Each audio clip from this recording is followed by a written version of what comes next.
It could be complained that I have not had a lot of stability in my life. And it could be celebrated that I've had a lot of spontaneity in my life. I saw a YouTube video yesterday, almost at random, almost. You can probably imagine what I've clicked on in the last month that would have led YouTube to recommend this video to me. But I saw a YouTube video from a white guy who had been living and teaching English in Japan for many years. And eventually he got fed up and quit and moved elsewhere. But he was talking about what he disliked about life in Japan. He talked about the monotony.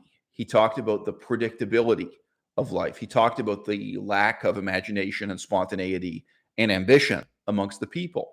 And he really specified that he felt he was having exactly the same conversation with people again and again, that he could predict exactly what people were going to say. His life was that predictable, was that monotonous. And the people who surrounded him were all dreadful conformists with no imagination. Now, you might say this gives a man something to rebel against in his life. It gives you something to act out against. Gives you something to brace yourself against when exercising your own creativity, your own spontaneity, or finding your own ambitions. And of course, some people never do.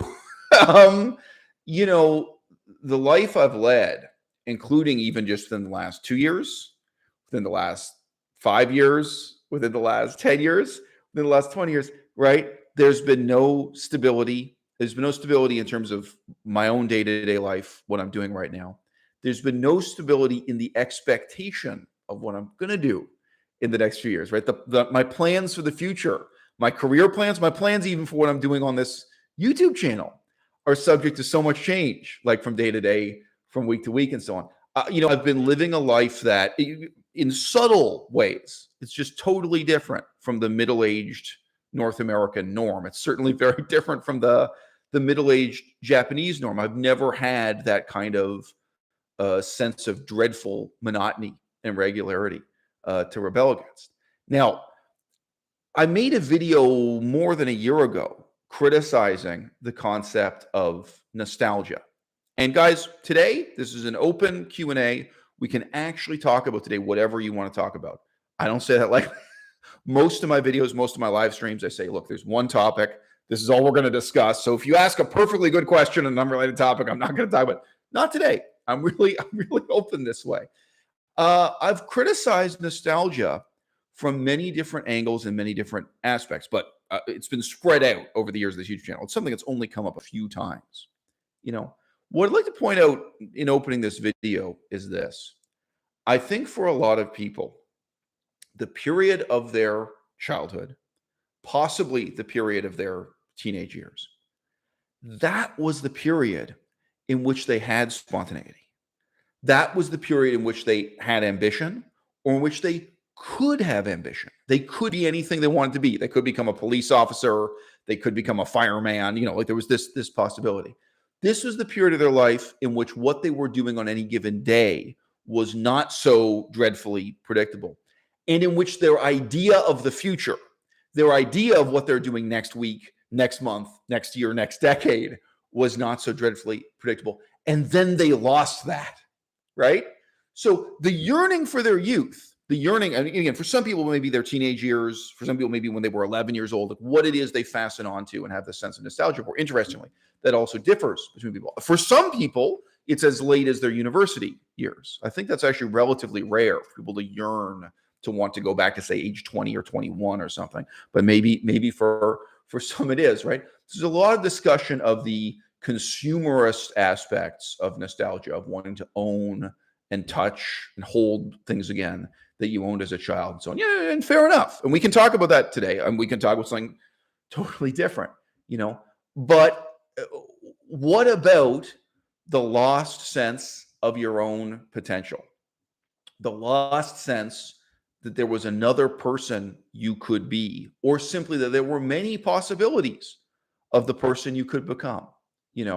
The sense that you, in who you were and what you did, were something malleable, something susceptible to improvement and even to improvisation, that you were a spontaneous, changing, desiring, yearning character, instead of being someone who, at whatever age, someone who had made your compromises, who had made your commitments in life, and for whom now nothing new and nothing different is possible.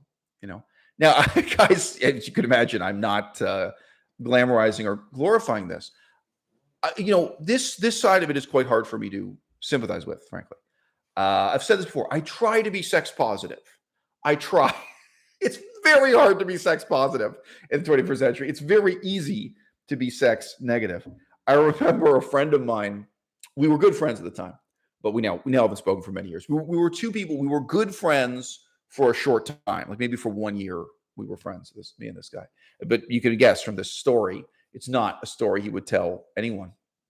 He had become an English teacher when he was quite a young man. So, being an ESL teacher, you can do it as soon as you finish your bachelor's degree.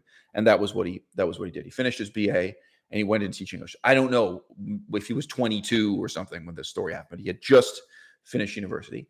And he didn't go to teach English in Japan. He went to Italy. It's easy to forget this, but you can be an exotic foreigner in Italy too. You can be a red-haired person or something in Italy, and you get a lot, male or female, you get a lot of attention. Yes, you might be exotic if you went to Japan, but you're exotic even within Italy. So he was a kind of exotic young man in Italy, and he described this middle-aged married woman who paid for him to come to her home and tutor her one-on-one in English. And her at first subtle and later blatant attempts to seduce him into bed. Now, look, okay. We certainly live in a culture in which it's regarded as harmless for people to want to recapture their youth, whether that's recapturing the spirit of their youth, whether that's through consumer activity, whether that's through going to the gym, whether that's through a new diet, diet, exercise, personal transformation, new haircut, new hair dye, new red press-on nails, new fingernails, new you, right? And note that newness, what is newness associated with? Youth, nostalgia, a return to childhood, a return to your teenage years. Why? What about being a new old man? I want to have a new gray beard. I want to have a new perspective on life that's mature and elderly and philosophical.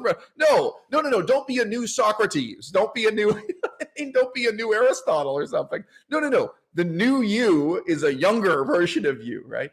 There can be no doubt that for both men and women in our century, in our culture, one of the forms of nostalgia is going out and seducing and sleeping with a younger person, right?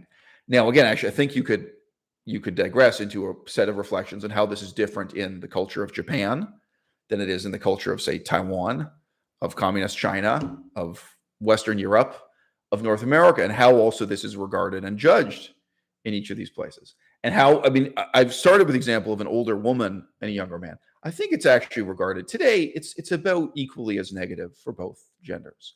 I think, so you think about a 50-year-old woman with a 22-year-old man. Let's just say that. Think about a 50-year-old man and a 22-year-old woman. Both, regarded with the same kind of disdain. Just once, I remember going out for lunch with my mother. So I looked older than I was. I honestly, I don't know if I was 19 at the time, but people probably thought I was 25. But once I remember I met my mother for lunch and I was well dressed. And the waiter, he not only treated me as a man on a date throughout the thing, he brought me the bill at the end. I remember laughing about it with my mother. Said, well, Mom, you're not doing that bad. If they think you're youthful and good looking, that they think we're here as a couple and not as mother and son.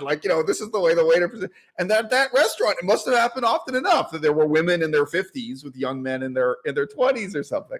To me, it seemed preposterous, but these things exist, and they exist often enough that the waiter, he was trying to be polite. He was presenting me with the bill as if I was the one who was going to pay for the two of us to eat lunch as a couple. It was, I didn't say a word of complaint to the waiter. I just laughed about it with my mother. So, those things are regarded as odious. They happen on a massive scale. Anyway, collecting Batman figurines as a middle-aged man. It is regarded as odious. Right now, look on YouTube. How many YouTube channels does the guy have his collection of figurines in the background? I'm saying Batman, of course. It could be Spider-Man. It could be Dragon Ball Z. It could be any anime crap. Of course, being a middle-aged man with a collection of full-size arcade cabinets. These are video games on a big scale. I can't count how many YouTube channels the guys film with that in the background. I used to have my books in the background, and people ridiculed me for it. And by the way, it wasn't a collection of books. They were the books I was reading that week. They were my current books I was really working on that week, that month, kind of thing. By the way, I can go back to doing that again. I don't mind. I'm not shy about letting you guys know what I'm reading. I got a request from the audience recently to let them know what I'm reading in advance. So when I do book review videos, people have the chance to participate, which I can do. I said, I could list what Melissa's reading in advance, if and when Melissa's reading something different from myself. Sometimes we're reading the same book. But anyway, I digress. There is stigma. There is a social stigma. There is the perception that this is something you should be ashamed of, these various forms of nostalgia. However, they are nevertheless massively popular, social and cultural events in our time. To say they're scarce or rare or unusual is ridiculous. My point being, the stigma exists. It is not sufficient to deter or diminish the popularity of these things. So, look, what are people yearning for in any of these scenarios? Okay, it's easy to say sex is just sex. It's easy to say amassing material possessions is just amassing material possessions, like whether it's buying figurines or buying comic books or what have you. Well, I've got to tell you something. In terms of my own toxic masculinity, I don't think sex ever is just sex. I think sex, even for homosexual people, even for transgender people, even for hashtag child-free people, like people who've made up their mind they never want to have children, I think sex really is about reproduction of the species. I think sex really is about creating and sustaining the social bonds that make it possible to raise children. So my point being, it's not just to get someone pregnant and have a kid, but to have the kind of relationship with a woman or with a number of women or with a woman and a gay man or a transgender person and a man and a woman, whatever your clan or your community or your tribe is made up of. Because in historical time, let alone evolutionary time, it wasn't the case that one man and one woman raised a child together. You're talking about at least 4 people working together closely to raise a child. And I've seen those conditions. Where I was in Southeast Asia, the mountains of northern Laos, the adjacent mountains of northeastern Myanmar, we had the last peoples really living in traditional tribal conditions. So I could list off others. Also, northeastern Cambodia, there were a few places like that where there still were people living, to say traditionally is an understatement. They're really still living in kind of Bronze Age, Stone Age conditions up in the mountains. It wasn't one man and one woman could not raise a child that way. Sorry, just the actual manual labor of cooking and cleaning and gathering food and building and rebuilding your house constantly. So just interestingly, we think today in the modern world of building a house is something you do once. In ancient times, the ancient materials, you were constantly building and rebuilding your house. Your house is biodegradable. Okay, it's constant construction and work on your house. So yeah, you need some kind of tribe level set of relationships with people. I just say, for me, from my toxic masculinity perspective, sex is never just sex. So if you're talking about a 50-year-old man pursuing a 20-year-old woman, what is it he wants? What is it he's after? In many, many of these cases, now look, I'm not going to say this is 100% of cases. In some cases, the man wants to have a baby and raise a child. Don't get me wrong. This exists. I'm not going to say there are no 50-year-old men looking to settle down and have a child with a 20-year-old woman. Of course that exists.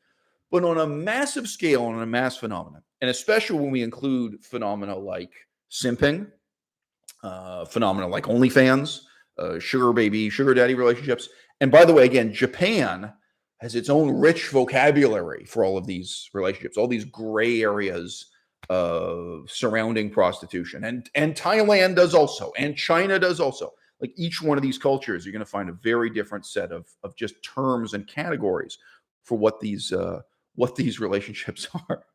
Here's a hilarious comment from the audience. So I thought this was scientifically debunked. So random dude says, quote, at age 50, your sperm is as healthy as Tikio Sam's body. So that is not, to my knowledge, random dude, that is not true. That no, a man, especially if you're a man who doesn't smoke cigarettes, doesn't drink alcohol, eats a vegan diet, etc., that sadly men and women are unequal in terms of reproductive years. That there's basically a prejudice that the quality of men's sperm declines as they get older. But this is scientifically, this does not hold up. Anyway, I remember when I lived in France, everyone thought I was like 15 years younger than I was because the men aged so badly there. The men aged so badly. They all smoked cigarettes. They all drank alcohol. Like you could make a list. And I'm sorry, but in the French diet, you could see it. I always remember we walked past this one hamburger restaurant. So this wasn't McDonald's, but it was a similar style of fast food restaurant. These big signs up, special this month, burger with pâté de foie gras. In English, we just call this foie gras. This is duck liver on a hamburger. That's what these people are eating. Sorry, I could go on and on about the French diet.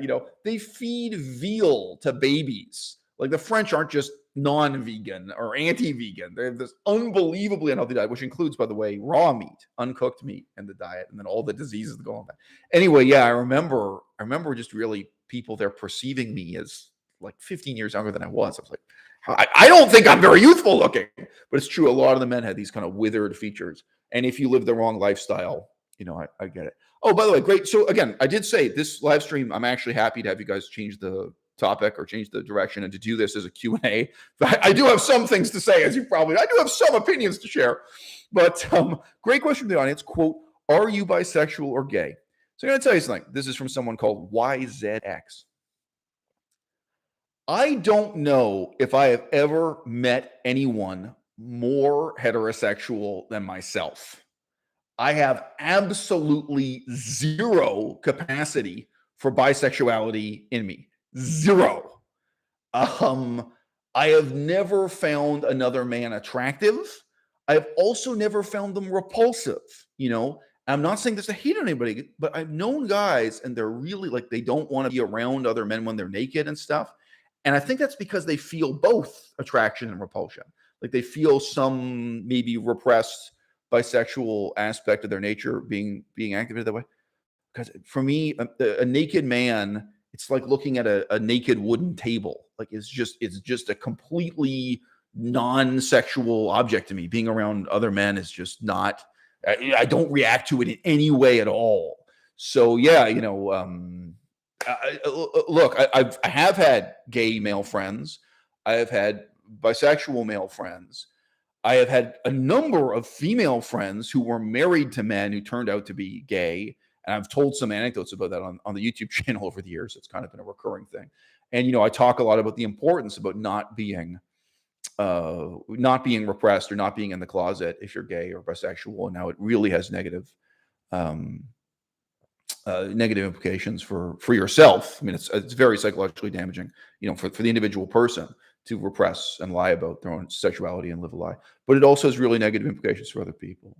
So yeah, that is also an interesting topic to me. So Melissa, I might have never told you this. This might have come up in conversation like 5 years ago. One of my girlfriends, I'm not going to give any indication which girlfriend this is, but one of my ex-girlfriends in the past, her father had been gay. And this is just in 21st century, he was a man who had sex with men right up until the minute when he got her mother pregnant. And to my knowledge, it was an accidental or unplanned pregnancy. So he was a gay man who tried, and then he decided to kind of repackage and rebrand himself as straight and try to live as a straight man. And I got to see how that was going and how it was falling apart. And one of his gay lovers from the past was still friends with them. And there was this very interesting drama playing out. I could tell all kinds of details, but I do remember all the details of this. But I remember that was one really instructive example. I knew another family I wasn't really friends with these people. It's not worth. Again, I also want to keep this anonymous. But anyway, this is a family where I knew the parents, and they had a daughter my own age. Um, Other people wanted me to have a relationship with this daughter, and it was just ridiculous. We had nothing in common. There was no possibility of us having a relationship. Whatever. It was one of those funny situations. And I remember in that case, even though the father of the family was a full-time psychiatrist, that was his job. He'd been a repressed homosexual his whole life.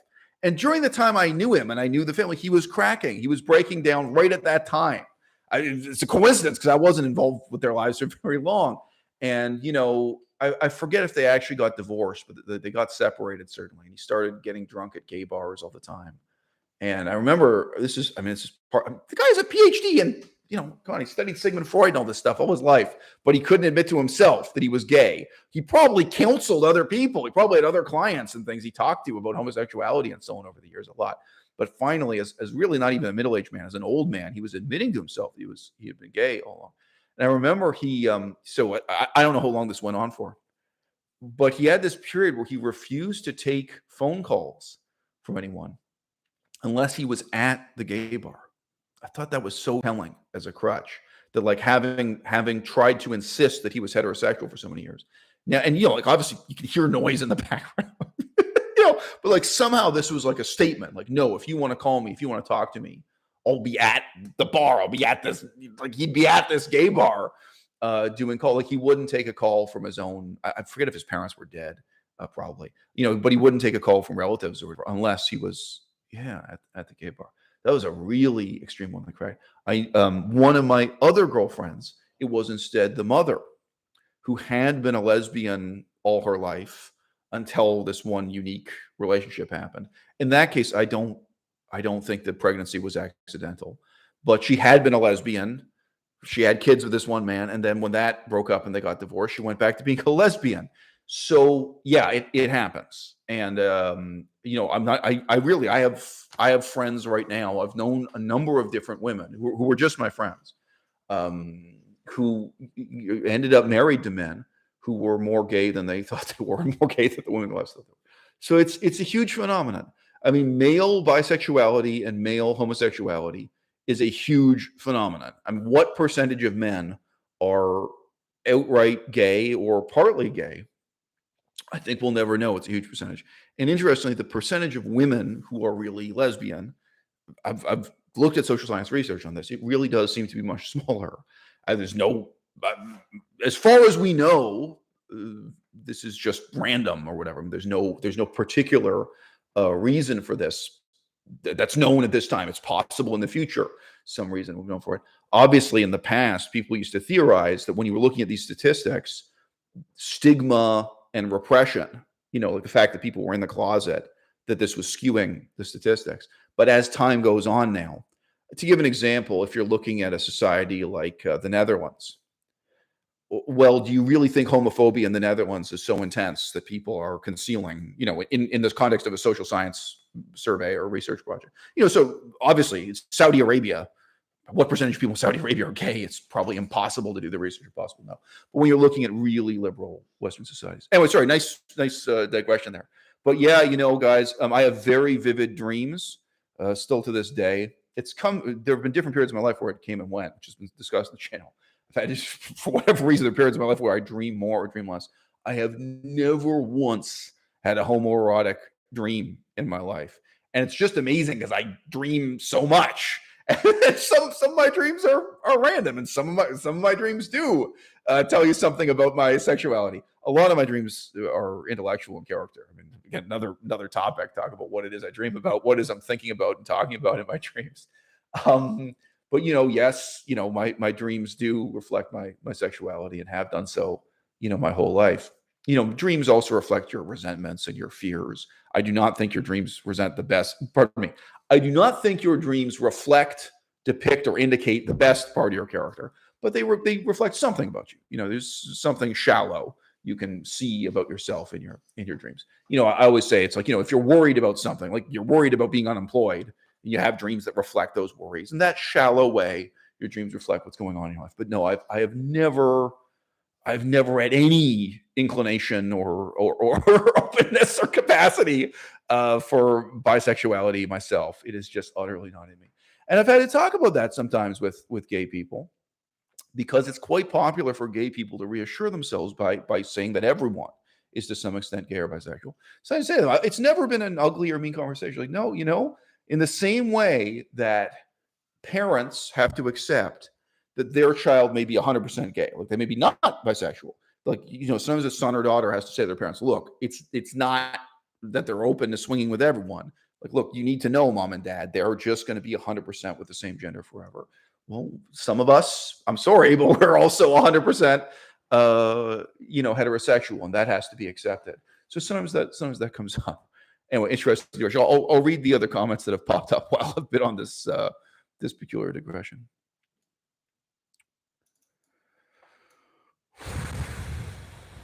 So someone called Rogem. So I've never seen the name Rogem before. So Rogem, I wonder if you're in Sri Lanka, because the name given is Rogem Silva. Obviously, it could be a Portuguese name, but that looks more like a name from Sri Lanka to me. So shout out to my viewers in Sri Lanka. Rogam says, quote, most men that I know are into pretty young women. For them, women at 40 years old are too old. But for me, I've been into 45-plus-year-old women since my teenage years. So, look, it's just a totally different topic. In various times in my life, including back when I was a scholar of Buddhism, I knew women in their 40s who were still really, really good looking. And that has everything to do with the fact that they refused to drink alcohol. It has everything to do with the fact they didn't smoke cigarettes, didn't drink alcohol, didn't do drugs, and that they were vegetarian. I mean, at that time, I'm not thinking about women who are vegan, but obviously being vegetarian or vegan is also a huge help.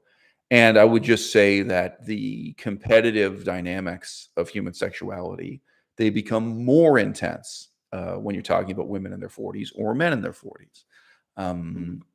The number of women who are still attractive in their 40s is fewer and fewer, and the number of women who are available, who aren't already married or what have you, becomes fewer and fewer. So the inequalities that we grow accustomed to in our teenage years or in our early 20s, you might think that we'll all become more equal as the decades go on.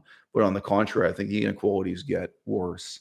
And the women I've known who were still attractive, even in their 30s, frankly, 30s or 40s, and I think this is true in their 50s too. But the women who still were attractive and who in any way indicated that they were single or available, the kind of feeding frenzy and competition that's there is unbelievable. And, men are honest or dishonest about it in their own way, after their own fashion. But I think for men, you can just say the same thing. The vast majority of men are not attractive anymore at 45 years old. And again, alcohol has a lot to do with it. Drug use, like alcohol, marijuana, cigarettes, or even hard drugs also. Dietary choices. But look, sorry, again, one digression leads to another. So a concept I put out in an earlier live stream was the idea of the cultural Olympics, cultural competition, and the cultural lottery. How many men are attractive culturally or intellectually when they're 45 years old? If you're 45 and you've been sitting on the couch watching Sports Center for the last 35 years or something, you're 45 and you watch the Super Bowl every year for those years. You're 45 and God, I remember seeing a documentary on the news. This is just a documentary segment on the news about middle-aged men who still collected soccer stickers. So you may know about baseball cards, right? It's like baseball cards, but these are stickers you place into books. The same thing, but they're stickers you place into a book. And who every year buy the sticker album and then buy these packs of stickers and you try to collect them all. They have every player on every team in the sticker album. There are these guys in their 40s. That's all, and whatever. I'm sure plenty of those guys found women who love them or women who tolerate them. But yeah, when you add the intellectual and cultural aspects, then yeah, you get more and more competition focused around a smaller and smaller number of nubile partners. And I say nubile being very well aware of the bizarre etymology of that word and how strange the meanings are. Because you can still be a desirable partner at 45. But yeah, I know. Anyway, these are what can I say? The wages of sin, to use an old and worn out phrase. Quote, gay people have children all the time. Often they would tell their partners in advance that they only need a short-term relationship for the purpose of conceiving a baby. It's the norm in the US. So, random dude, in terms of an argument about rights, like I don't disagree with the gay people have the right to have children this way. But if you say it happens all the time, I have a background in political science. I have a background looking at social science statistics. It's rare. Like if you actually start to look at the statistics, how many gay people? So we're talking about gay men. So to give you an example, I read an interview, a long interview with a man, and he was the first gay man in the history of the Netherlands to ever adopt a child. And he knew, so obviously this is from several years ago. He knew how many gay men ever, because the Netherlands had good statistics for this. He knew the exact number of gay men who had ever adopted a child, the number of gay men who had ever been a single father through one of these other relationships, like having a woman bury your child and then you become the sole parent or whatever. And so when he did the interview, he seemed to know these numbers off the top of it, and it was incredibly few people. So it's easy to say that. And again, if making an argument about rights, like legal rights and privileges, it may be important to say, look, gay men have the right to adopt a child, or gay men have the right to enter into these things, and I understand that. But what percentage of the population actually does it? And look, guys, Melissa and I read a lot of literature from ancient Athens and ancient Rome. The level of buggery in ancient Athens, the level of flagrantly open homosexuality and pederasty and really scandalous gay sex in Athens, it's unbelievable. It seems like the majority of men in ancient Athens were gay, not the minority, but the majority. And then you have a question: well, are these cultural factors? Is this just exaggerated in the literature? Is it the case that the kind of person who wrote philosophy, that those guys were majority gay? The type of people who wrote for the theater also, because a lot of we have our plays. Well, maybe the majority of people in the theater were gay, but not the majority of people in society. Is it really possible that such a huge percentage of people in ancient Athens were gay? But if you want to ask the question, how many people were in ancient Athens were gay, but were adopting and raising children or something? Where's the evidence for that? Now, again, I'm not saying zero did, but to depict that as a normal, widespread, common phenomenon, again, it's not a criticism. But I mean, if you look into it for any of these societies, how common is it really for gay partners to raise kids? I totally understand why, for political reasons, you insist on it being normal and natural and being a right you're entitled to, but it remains a very, very marginal phenomenon. And just being real with you, I think if you start going to gay clubs and gay events or gay political conferences, that's a good example. How many of the gay people at a political conference, where gay people, how many of them are actively raising children, and how many of them ever will? It's not zero, but yeah, this is quite a marginal phenomenon.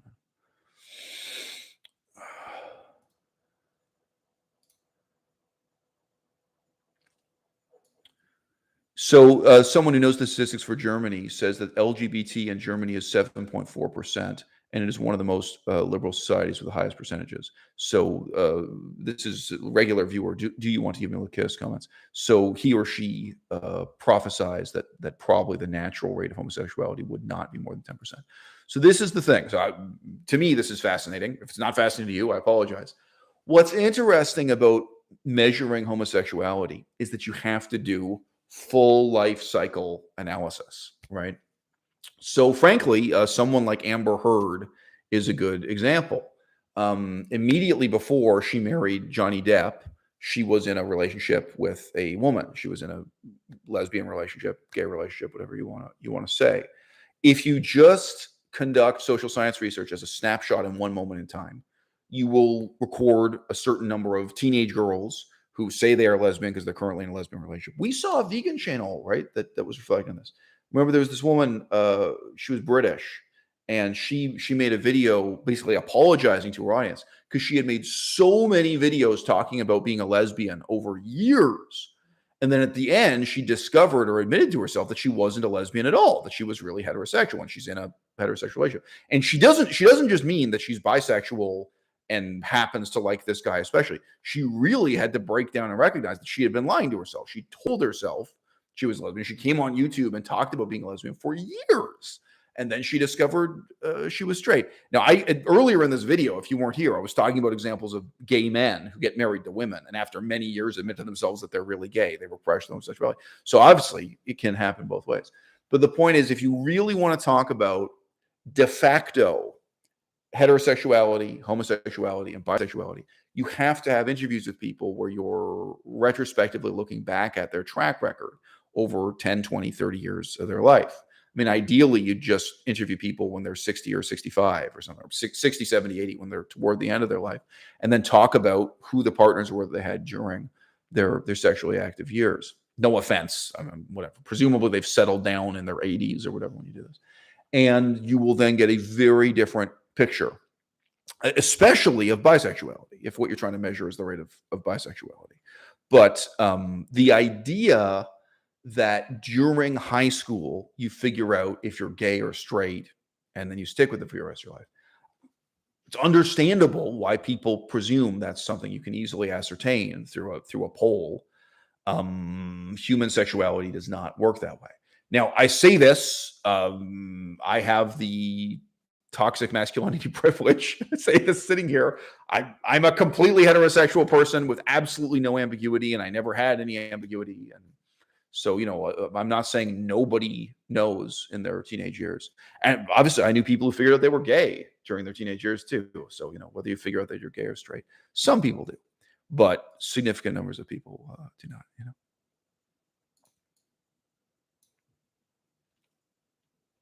Oh, great question. Why are you against downhill skiing?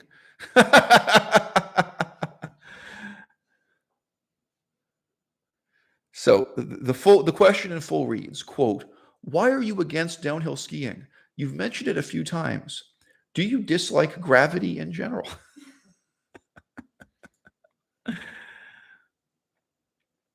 So, do you give me, look, yes, following up on my comment about collecting soccer stickers. So in Europe, these would be football stickers, equivalent to baseball cards. Quote, "Typically, the soccer sticker hype comes around with every World Cup." Well, that's right, but there's always another. I mean, because there's money made of this. Oh, there's the World Cup, and then there's this cup and that cup. I mean, there's always another cup. You're right. The World Cup is maybe the most famous, but there's the Euro Cup, and there's always another cup, so they could sell you more stickers. Anyway, so he says typically the soccer sticker hype comes around with every World Cup, and women usually accept it because you can't escape it every year. But because of the adults, the stickers are too expensive for kids to collect now. So the children have been priced out of the market because there's so many middle-aged men who want to buy up and collect the stickers. So I don't know. You say that women accept it.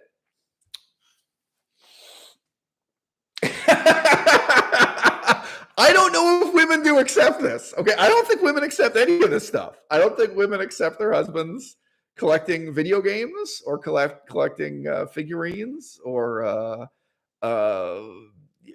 arcade machines. I don't think they do. I don't think women really accept their husbands buying and modifying old cars and all this crap. I don't think women do accept men watching sports all the time and things. I think the vast majority of women judge their husbands and boyfriends with their arms folded. I think that a lot of women look down their nose with contempt at their husbands and boyfriends, and this may justify a lot of different behavior on the wife's side, right? It can lead to different kinds of revenge within a relationship.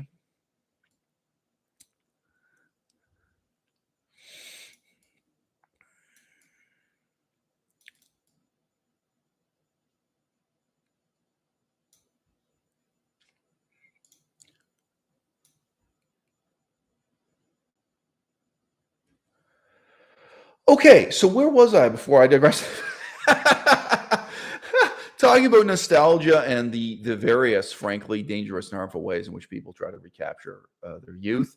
And then I started talking about the sexual aspect of this, in which people are, so middle-aged people or old and elderly people are pursuing the company of and pursuing sexual relationships with younger people, not because they want to settle down and have kids with them, or frankly, we can talk about that. Probably not because they want to really have a relationship with them. Put it this way. A lot of 50-year-old men are not really interested in hearing an 18-year-old's perspective on politics. Like men who are pursuing dramatically younger women, they're probably not interested. I mean, apart from the question of having kids together, they're probably not really interested in an intellectual relationship or, hearing that woman's perspective on the world, so on and so forth. And again, all this is true of gay couples also. There are 50-year-old gay men who are having sex with 18-year-old gay men. It's kind of a big deal. That's certainly age gap relationships within gay men. It's a big deal now. It was a big deal in ancient Athens too. This is a controversy that isn't about to go away. But there's probably no openness there, intellectually, politically, ethically, to seeing the world from that person's perspective or hearing that person's perspective on the world. And what I'm suggesting is that actually this has something in common with the same yearning that's present in trying to buy old video games again, trying to reconnect with one's youth in that sense.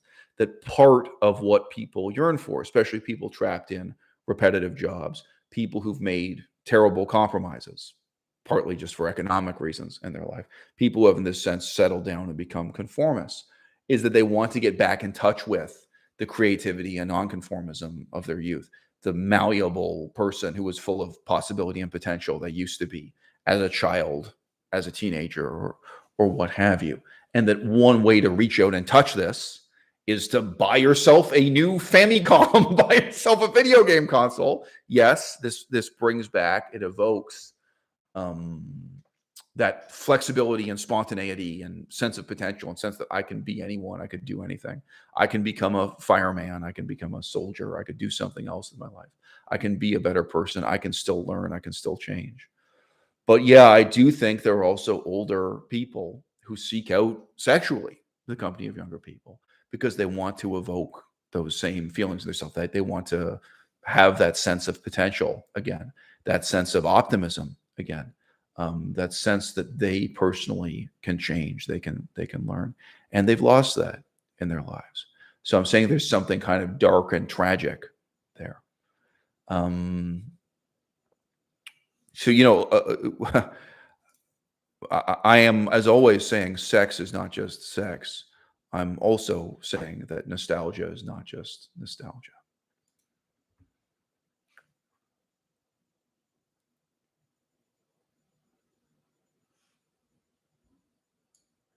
Um, Title of this video is that nostalgia is an attempt to vindicate the stupidity of your childhood with the stupidity of adulthood.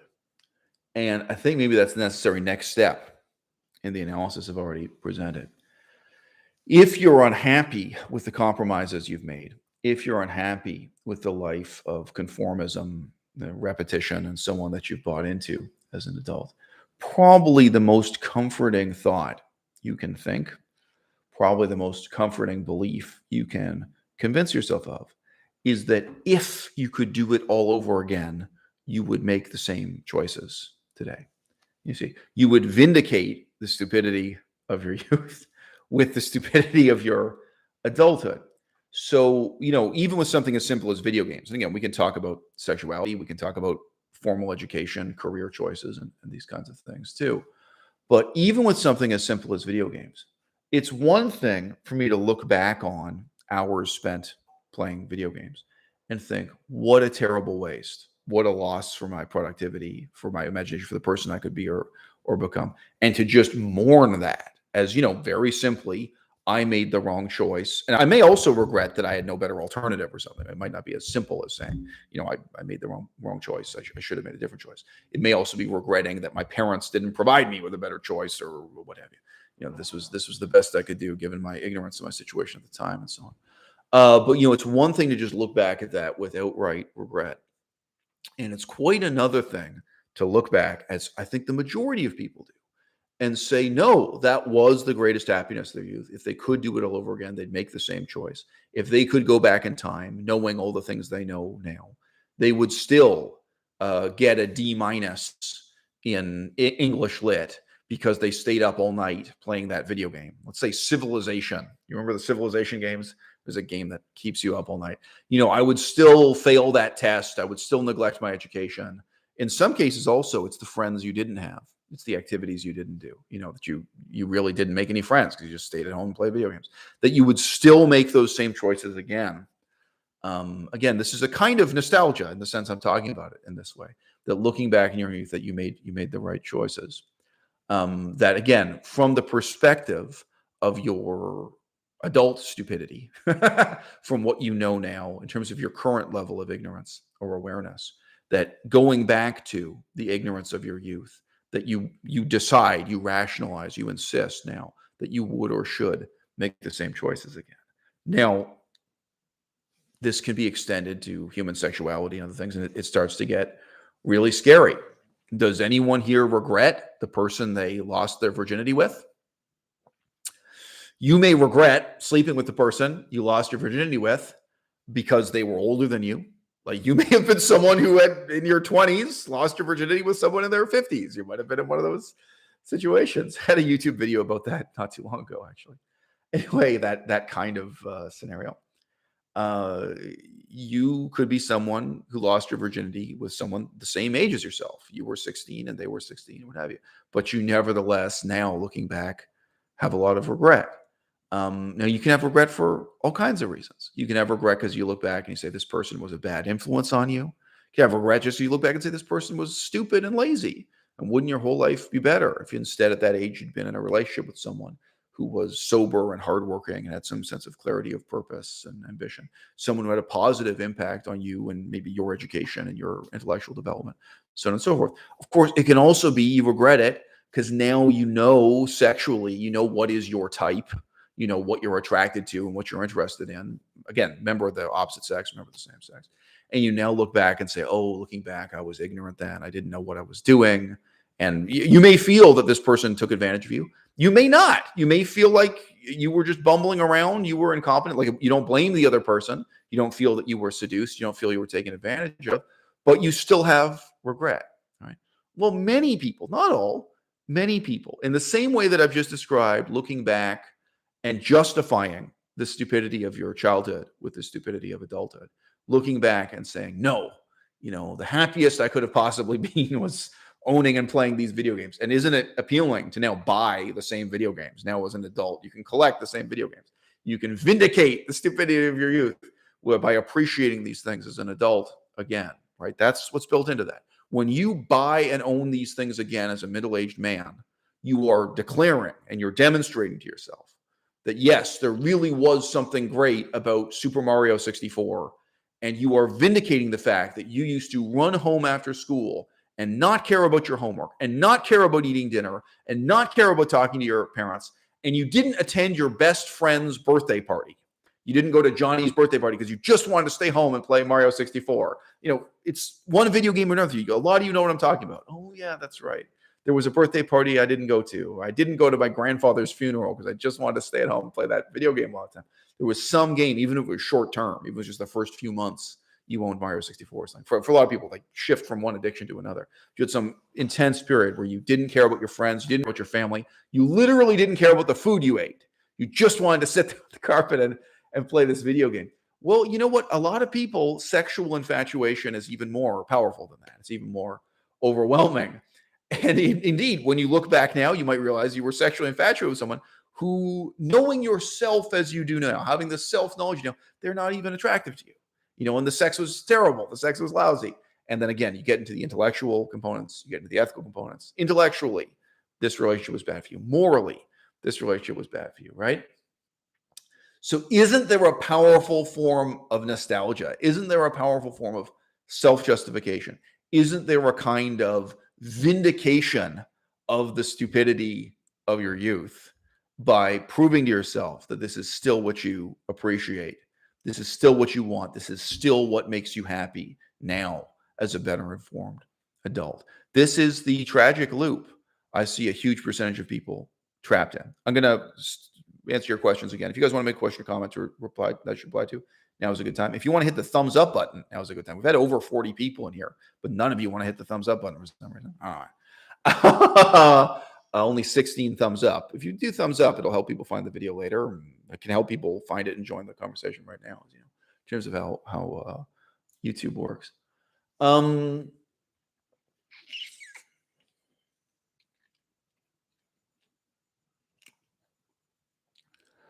You know, doubt and intelligence are two different things.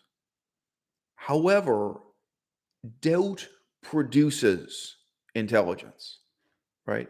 Living with doubt, self-doubt, but doubting what your teachers told you, doubting what your parents told you, doubting political authorities in your own society.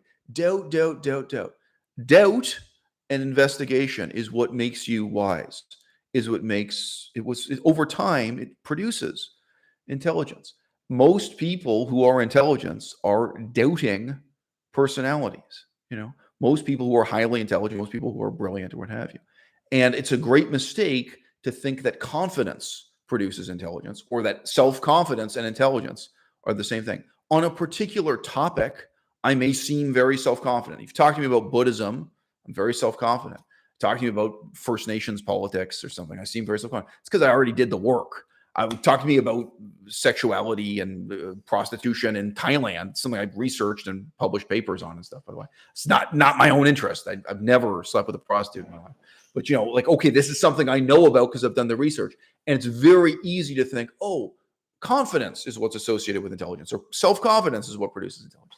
And I'm saying to you, no, it's really letting yourself doubt what you think you know, letting yourself doubt the wisdom of the decisions you already have made. And I understand how hard it is for people to live with that kind of regret, when doubt leads to regret. Knowing what I know now, I shouldn't have been playing that video game at all, or I shouldn't have fallen in love with that person at all, or I shouldn't have had these kinds of sexual lessons. Of the people who could be productive intellectuals in our society, of the people who could be intellectual dissidents, of the people who could be, or who actually are, writers, artists, musicians, journalists, I think a huge percentage of them live their lives in terms of this nostalgic loop of self-justification, self-vindication. And yes, the nostalgia may be as simple as buying a video game console. Okay, for a lot of guys, it's going to a bar and smoking cigarettes and drinking beer and flirting with younger women, even if they never get laid once.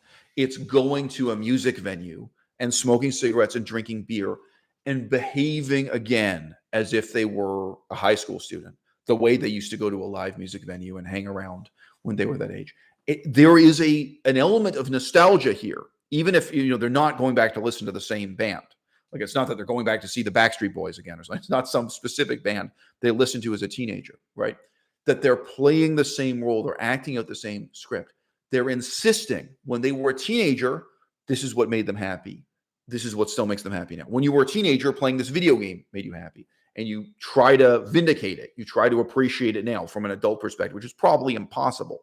From an adult perspective, Mario 64 is the stupidest fucking thing you can do with your time. Any of these video games are, right? And from an adult perspective, hanging around at a bar, hanging around at a live music or live concert venue, it's the stupidest thing you can do with your time. Going to Coachella, going to a live music festival. And look, guys, I remember when you're really a teenager, right? Going to an event of that kind is accompanied by fear, by danger. I was a big dude already. I was large compared to other teenagers, just height and I'm not a skinny tall guy. I wasn't like one of those tall guys who's spindly or looks weak. I was just generally a tall and not weak looking. You know what I mean? So for me, the danger was less than it was for other people. I could talk about the weapons I carried in those days too. I was prepared. I really was. I was prepared to defend myself going to those things. But yeah, I was going to say nobody ever fucked with me or nobody ever stepped to me. I guess, I can remember a situation where someone tried to start a fight with a friend of mine at an event, at a social music event like this. And then I stood up, and said, look, if you're kicking his ass, you're kicking my ass. I can't remember one person stepping to me directly, but I was prepared. Anyway, I was just going to say, we're talking about being like 15, 16 here, guys. Like, I was young and ignorant and stupid, right? But I was going to say, for a lot of people, maybe for you, you're a teenage member, maybe it's not going to a bar or nightclub or live music venue.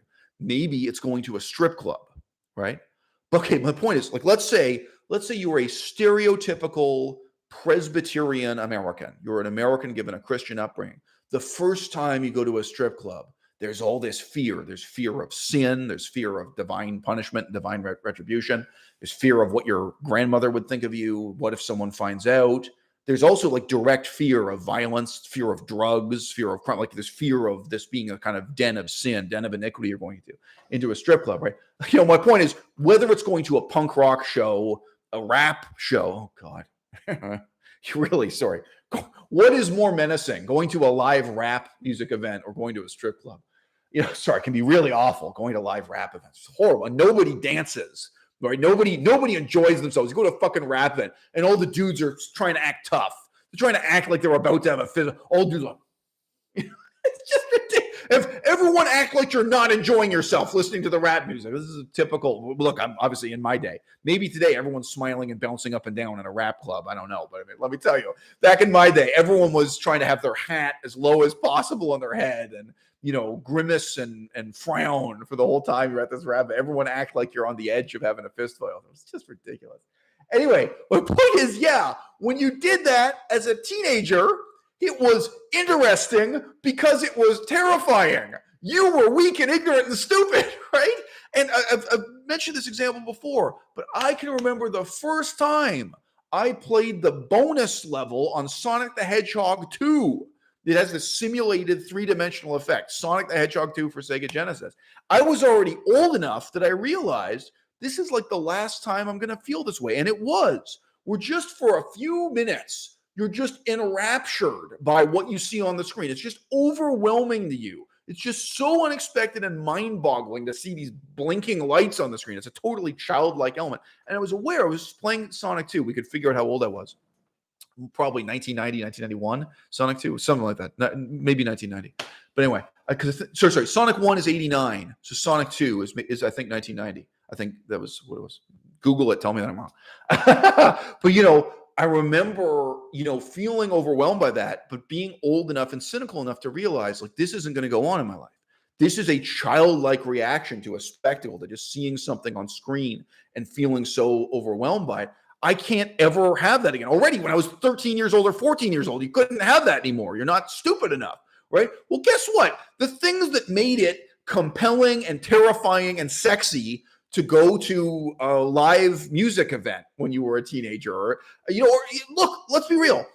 Not my experience, but the things that made it terrifying and exciting to cheat on your boyfriend, that made it terrifying and exciting or to cheat on your girlfriend, to cheat on your husband or wife when you were young and stupid and ignorant, that's also not going to be exciting or interesting anymore. You're too smart for that. You can't do it anymore. You can't be overwhelmed that way. And I just say, sorry, it's actually a good comparison. I hadn't thought of this before. But if I think about that feeling, the first time I saw the bonus level on Sonic the Hedgehog 2, just, wow, I just can't believe what I'm looking at here. Again, it's blinking lights. I mean, it's a visual illusion, really. It's like looking at a puzzle, but it's moving and it's glowing in front of you. You know, it's all it is. Okay, you know what? If I think back long enough, and I guess I can remember meeting a beautiful woman and having that same just like, wow, you know, like, wow, this chick is so gorgeous. But I mean, I was never stupid enough to really objectify them. I'd always be, because I remember being an early teenager this way. I can remember, I'm thinking of a particular, I mean, she was the same age I was. She was 18 and I was 18 or whatever. You know, you meet an amazingly gorgeous woman. But right away, as soon as you start talking to them, because I talked to these, I didn't just look at them from afar or something. Like, you realize the sorrow and agony and ambition and uncertainty that they live with. Like, you realize the tragedy and the struggle that is their life. And like, the question isn't, is this person good looking? Or like, do I want to look at them? Is this like a poster or a painting? Yeah, like a painting. You just look at a beautiful painting, right? It's like, this is this person's sorrow. This is their struggle. Do I want to be a part of it? Like, that's how I feel when I'm talking to beautiful women. And 99.9% of the time, the answer is no. I just remember one particular girl I talked to. This wasn't one of my girlfriends, one of the girls I slept with. This isn't someone I even kissed. But I remember I met her She was just unbelievably beautiful. And it was just surprising to me at that time. See, I was more naive then than I was now, that she was really attracted to me. I just wasn't expecting it. You're a kid, you don't understand how these things work. Like, you don't realize how attractive someone else is has nothing to do with how attractive they find you. An ugly person can be attracted to you. A beautiful, like, it just, there's no cause and effect. You're a kid and you still think there are like levels to this game or something. Like, oh, you think someone that beautiful would never be attracted to me.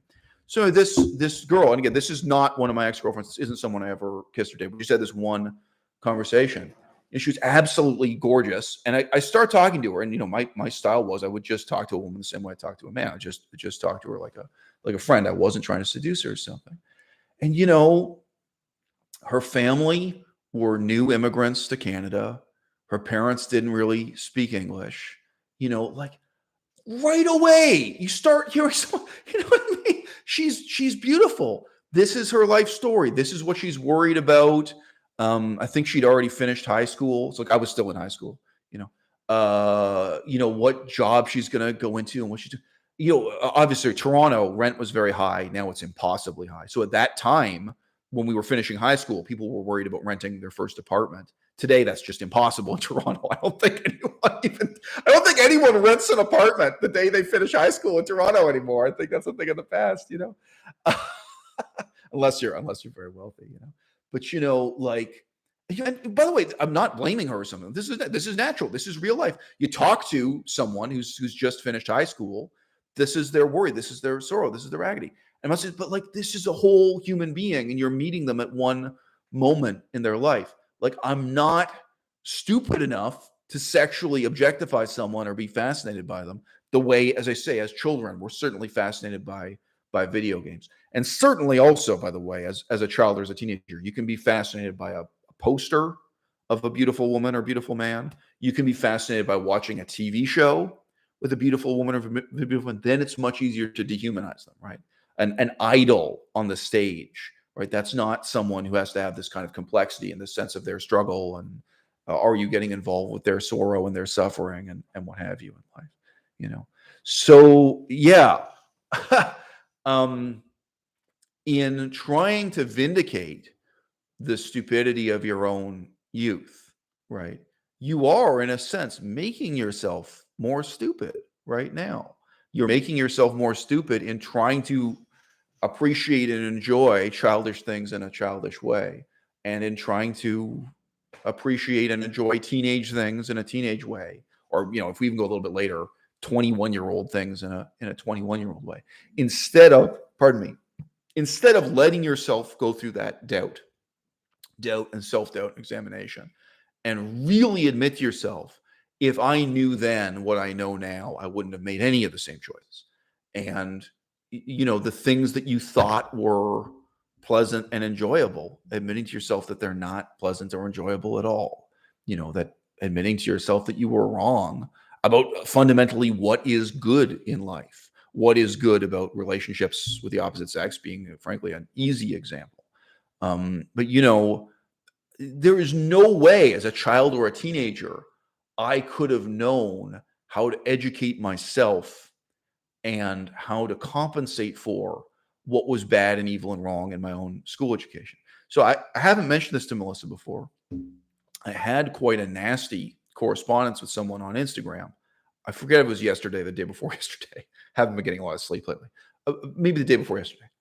So someone on Instagram, and this person isn't a friend of mine, but I'm connected to people who are not really friends with me. Someone on Instagram posted a public statement about how important it is that we as white people, I'm being included as white here for the purposes of this conversation, whether or not I count as a white person is another interesting conversation, that we as white people take the time to read about First Nations history, American Indian history,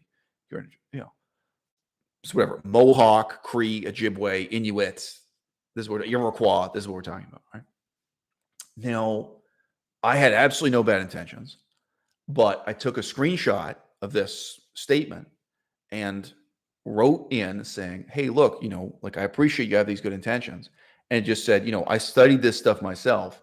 And I recommended some of the books we have on the shelf right now. I said, look, if you're going to follow through with it, if you're going to do this reading, Actually, one of the things I said was, I think it's really important that you don't read books that are too boring or too depressing about this, because you'll get discouraged. Like, if you read books, some of these books, they're really boring. Some of them are really depressing. And the actual statement, it suggested reading a certain government report on basically human rights and history of our indigenous people, which I know it's very boring and very dishonest. It's bad. It's bad factually, but it's also, it'll be boring as well as misinforming you. So that was all I was running in to say. And you can imagine, how people are on the internet. People make this kind of statement. They have absolutely no intention of reading even a single book. They just want to be applauded by other people on Instagram or other people on Facebook. People say, "Oh yeah, good for you," like good sentiment or whatever. So actually, this person sent me a bunch of nasty messages back, and I did actually reply. I took the time and said, "Look, one of the things I said is, look, this relates back to my phrasing before. I said, look, I was born and raised in Canada. My girlfriend was born and raised in Detroit. So if you don't know, that's almost Canada. It's right in the border between Canada and the United States." I said, look, I think all of us, every single one of us, if you have a heart and a brain, you are fucked up by the history of slavery, by the history of genocide, and by a dim awareness that whatever you were taught about this in high school was a lie. Like, and a lot of them may be kind of namby-pamby, well-intentioned lies, like depending on what generation you are, where you grew up, and what school you went to. The lies, they may not be hideous, obvious lies like, Holocaust denial and this kind of thing, right? They may be kind of convenient, comfortable, reassuring lies.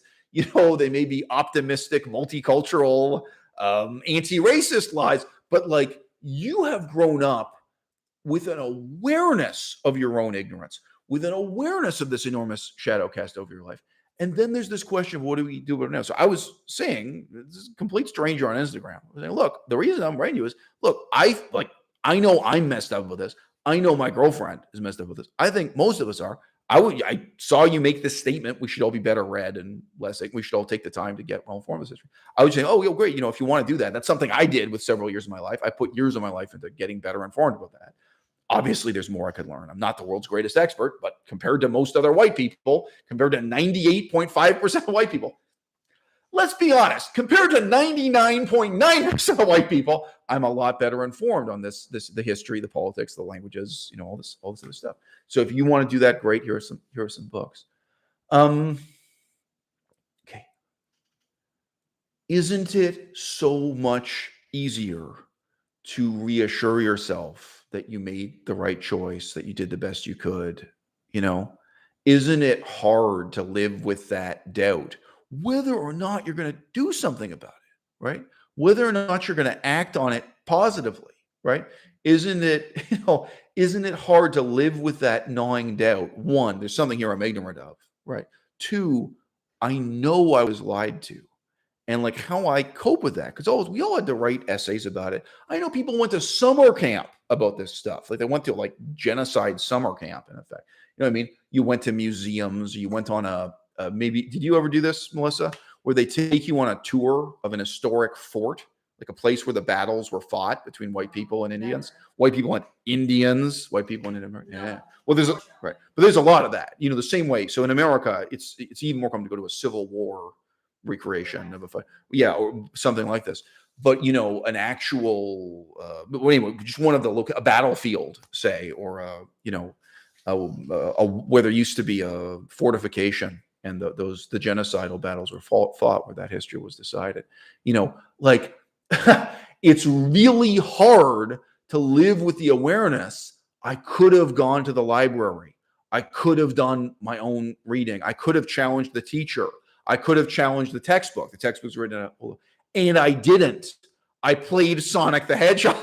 I played Mario 64. And to some extent, I bought into the lie and I participated in the lie. And to some extent, I still am. Like, I'm still caught up in it. And I still don't know what to do in dealing with that history of genocide. So I'm just laying out here. The alternative to nostalgia is to live with this terrible self-doubt This doubt directed towards the authority figures in your life, your parents, your teachers, your priests, your rabbis, your university professors, your textbooks, the authors of the textbook, this terrible doubt, and then to actually go out and challenge that and challenge your own ignorance and to live with real depth of regret in terms of the choices you made as a child, as a teenager, maybe even also in university. You want to come up here?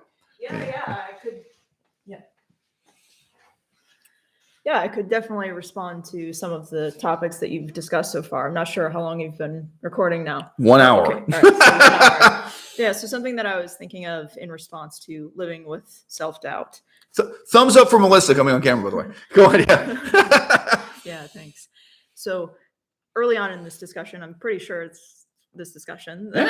We've been talking beforehand this morning, so some things I'm not sure that we discussed in person or discussed in your video. Yeah. So you were talking about living with instability in your life, whereas, contrasting this with what a lot of people's experience is in America, where they live with wake monotony, up and go to the same job every day. Yeah, right. And then in a sense, they have a rebellious attitude towards this. They want to rebel. They want to break out of what they feel is and they may rebel by doing something as unimaginative as cheating on their wife, and they may rebel by buying classic video games. So just to be clear, they may rebel by joining a communist revolutionary group or becoming an anarchist, but that's a pretty small percentage of people. And they may rebel by hanging out at bars and listening to punk rock music. So yes, we're using rebellion in this broadest sense, rebelling against the monotony. Go on here. Yeah.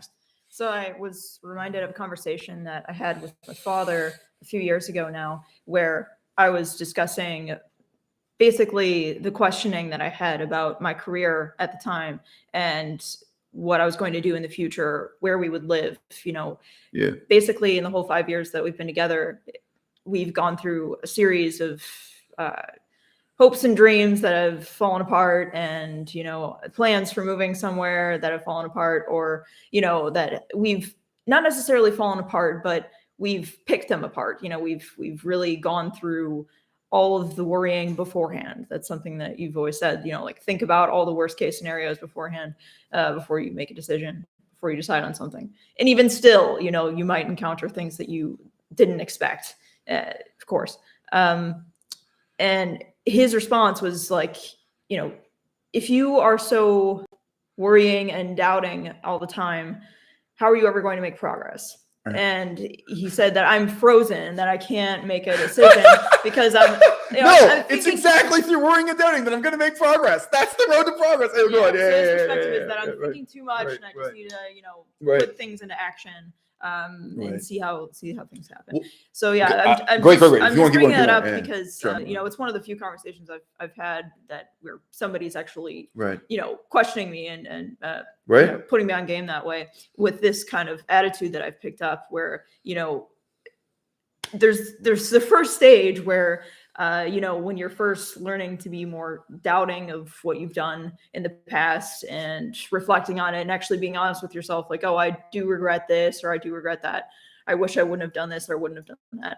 I was remembering some things that you said about going to shows as a teenager, just the fear. And definitely I remember that, going to a few shows in my teenage years where you're living within this gripped by the fear of being for one of my experiences was at a metal show. It's just I had one female friend, I remember she told me about being groped at shows too.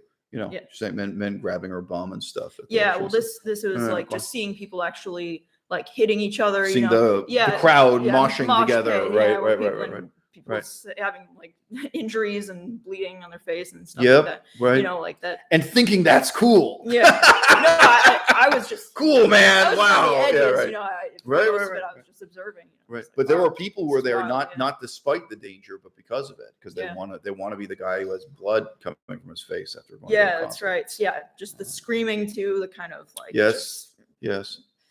Animalistic noises going on. Just thinking I wouldn't want to do that at all. And I can't imagine being 29 years old and wanting to relive that and go through that again. And at a certain point, this is not interesting anymore. And that's exactly when people do it too. I think women at 29 are going to Coachella more. Like it's like, oh, I'm going to turn 30.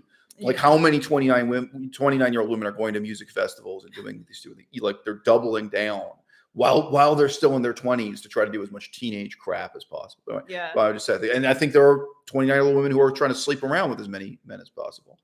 I think some of those women have gotten in touch with me. You know who you. I for sure think there are women who are 29 and they're trying to sleep with as many handsome YouTubers as possible or something. And they imagine they're going to settle down and get married and have a kid, soon thereafter or something. Yeah. But like, wow. But no, there's a lot. I think just say 29, especially for women, but for men too. I think maybe there's even more of this kind of toxic nostalgia, shall we say? Yeah. Go on. Yeah. Anyway, I've been reflecting on it a bit more recently too, and when I was listening to you, just how this has been maybe some of the unknown, the fear of the unknown, or just the having gone through like the emotional intelligence progress that I have, like just becoming I don't know, able to cope with life. These kind of things that are necessary as you mature, as you get older. Just being able to handle yourself and being able to handle what life throws at you. At a certain point, like I've become really, I don't know if cynical has too many negative connotations, but yes, I know what you're saying, where I couldn't possibly enjoy going to a metal show and I couldn't find it interesting because, I've reached the point where that's not interesting to me. And I'm reminded of this video that I saw recently from a YouTuber who was talking about her experience of, now that she's had a baby, she's really excited to go to places that before they had a baby, she had just lost interest. She's like, oh, I don't really want to go to this event because it's all like, I've done it before, like she lived her 20s. She did a lot of drinking. She went to a lot of just shows and events, and she lived a pretty wild lifestyle. And perhaps dissolute is a better word. Dissolute, yes. Yeah. Go ahead. Yeah, absolutely. But now that she's had a baby, she's thinking, oh, I can't wait to go to this, just the greenhouse or something that's in her town, right? Like where you can show it's just more exciting now that you have a child to show the world, and this is what is making it interesting rather than anything that's intellectually interesting to her. It's really the experience of introducing this to another human being. That's making the experience enjoyable. Reflecting on that too. Like I think some people just want to feel something again. They want to feel that uncertainty, that fear, and put themselves back in the mindset of before they became cynical, before they've been through heartbreak, been through devastation in their lives, and come back through it. Yeah. Well, right. And so let me ask this. You guys don't know this about me. This isn't anything particularly profound. But, very often when I'm watching the news with Melissa, there's some humanitarian disaster in the world. It could be war. It could be an earthquake. It could be whatever. And, I start saying to her, like, oh, we should go. Like, we should think about going and living there for a number of years. Yeah. And, sometimes it's just an opportunity for Melissa and I to kind of learn more about the place.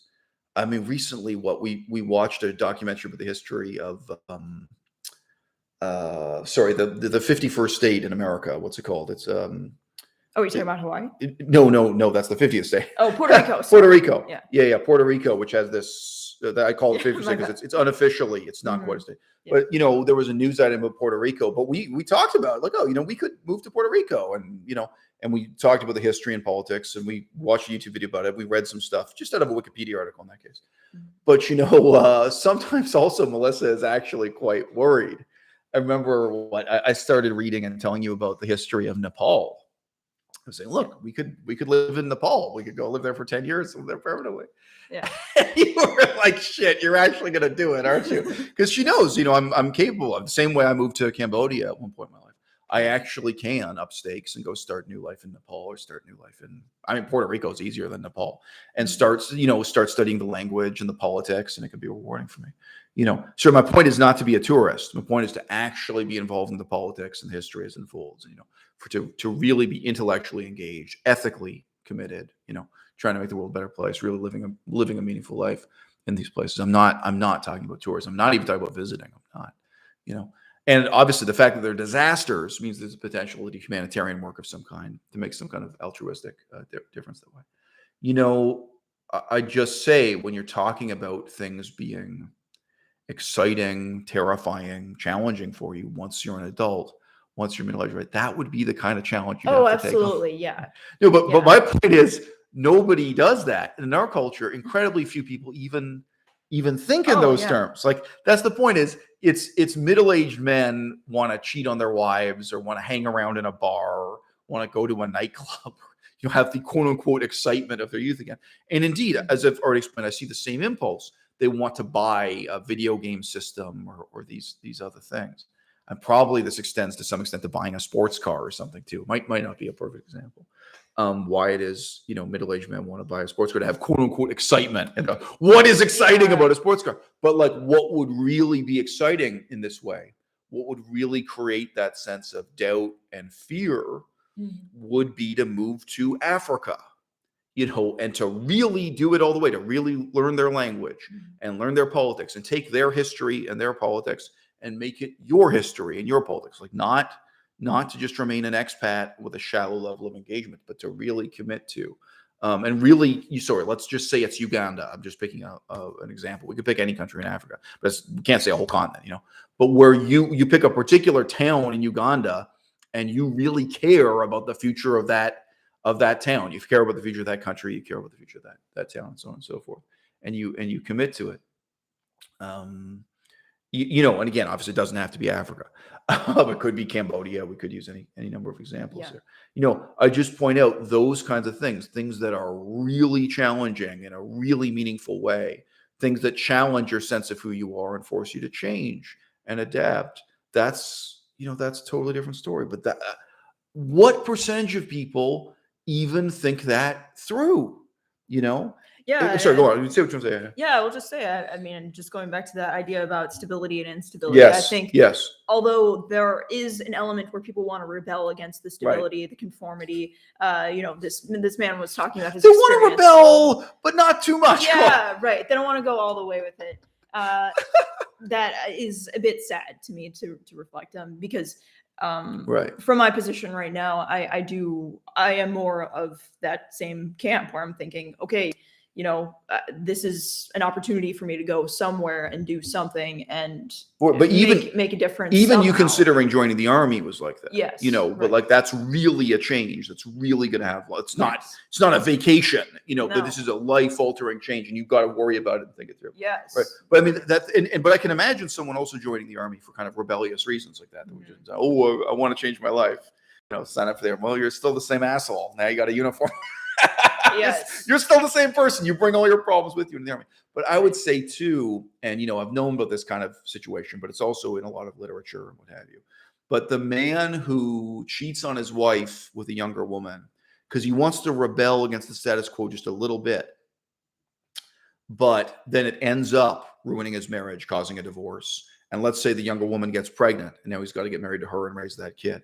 Well, all he wanted was to supplement the life he already had. Like, he only wanted a distraction or a dalliance, right? He wanted to keep the same wife and kids he already had, and he wanted to have this as a minor form of entertainment on the side or something, or as indeed nostalgia, in the sense we're talking about in this video. If you just joined us, I explained what I mean about nostalgia in this context. You want to have this nostalgia to relive his youth by cheating on his wife with a younger woman. He didn't really want to rebel all the way. He didn't want to actually divorce his wife, change his whole life, start again with a new wife or girlfriend. But that's what it led to. Yeah, because you don't want to actually be in that position where you are remaking yourself. You are starting from scratch again, which you're remembering as this wonderful, optimistic time period where you had so many different opportunities, so many different ways that you could go, so many different paths you could walk down. But when you actually are forced with that reality of starting from scratch, Right. for this man who's Right. yeah. And so, but incredibly few people, let's say you have a repetitive job that's well paying enough. Let's say you're a bank teller. I've only ever known one person who was a bank teller. I didn't know her that well. We had a couple conversations. A job where you're paid well, but it's exactly the same thing every day, right? Yeah. You still could do anything with your life. If you have the stability and income of being a bank teller, you could be studying to become a medical doctor. You could become a surgeon. You could be studying and preparing. Anything is possible. Like really, if you are a middle-aged bank teller, you have more options and more opportunities than you had as a teenager in high school. Yeah. Any job. You want to be an architect?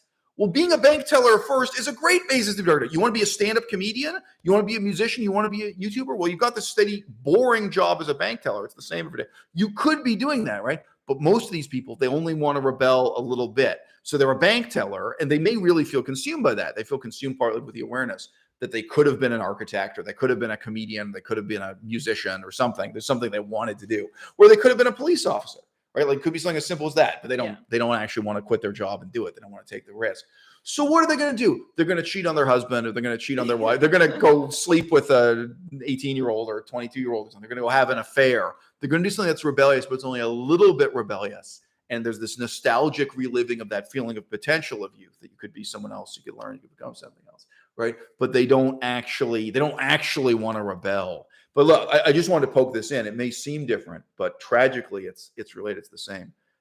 Drugs can be like that for so many people. The pattern I described of the man who only wants to rebel against his wife and the monotony of his job a little bit by cheating a little bit. Well, guess what? Now you're cheating all the way. Guess what? It went further than you thought it would. The consequences were not what you expected them to be. There are middle-aged people who start using cocaine, and they think it's only going to be something they do once or twice a month. They think it's only going to be, and for them, it may be reliving getting back to their teenage years or what they did in university. They're going to go to a certain kind of music event and do cocaine. Or again, it could be, we could put in any drug here, but they're going to go and just use this drug a little bit and have this little bit of rebellion and this little bit of nostalgia and this little bit of dissimulated youthfulness in their life, right? Or a second childhood, a renewed second set of teenage years. Oh, well, guess what? You thought you were only going to rebel a little bit, and now you're rebelling all the way. Now you've lost your job. Now your wife has left you, because you're using cocaine or whatever it is. Now you're hanging out with pimps and prostitutes and drug dealers. Now everything has changed in both qualitative and quantitative ways that you didn't anticipate. Yeah, and ultimately you have to question, have they not gone through the process of just thinking, am I too old for this? At what point, when I think about that in relation to cheating on wives and husbands, at a certain point, are you ever too old to really feel that infatuation where you said, you can think back to when you were young and, you saw a beautiful woman, it's overwhelming. Wow, what a beautiful person. Yeah. But then, even at that stage, when you talk to them, you start to realize who they are with all their sorrows, with all the struggles that they've been through. And do I want that in my life? Do I want to take on their sorrows, their struggles? Yeah. At a certain point, and that is what you have to realize about any relationship with a romantic partner, that's the responsibility that you're taking on. And I appreciate and live with this same kind of doubt about this aspect of it, that and if you're sober and honest, that doubt will be productive. It'll lead to you living a different life and a better life. I mean, if you're not sober and you're not honest with yourself, you're not honest with others, it won't. You can live a lie or whatever. So I want to respond to some of the questions in the audience. Good. You don't want to stay? Yeah, I think you can stay. Okay. So we want to say stay. It's as opposed to just sitting in a different chair, by the way, guys. So I just want to say, so here's a guy, Iowa, shout out to Iowa, says, quote, cocaine and mistresses, you better be a high earner. So Iowa, I don't know how old you are. I'm not saying this to insult you, but you could be 18, you could be 68, you just don't know.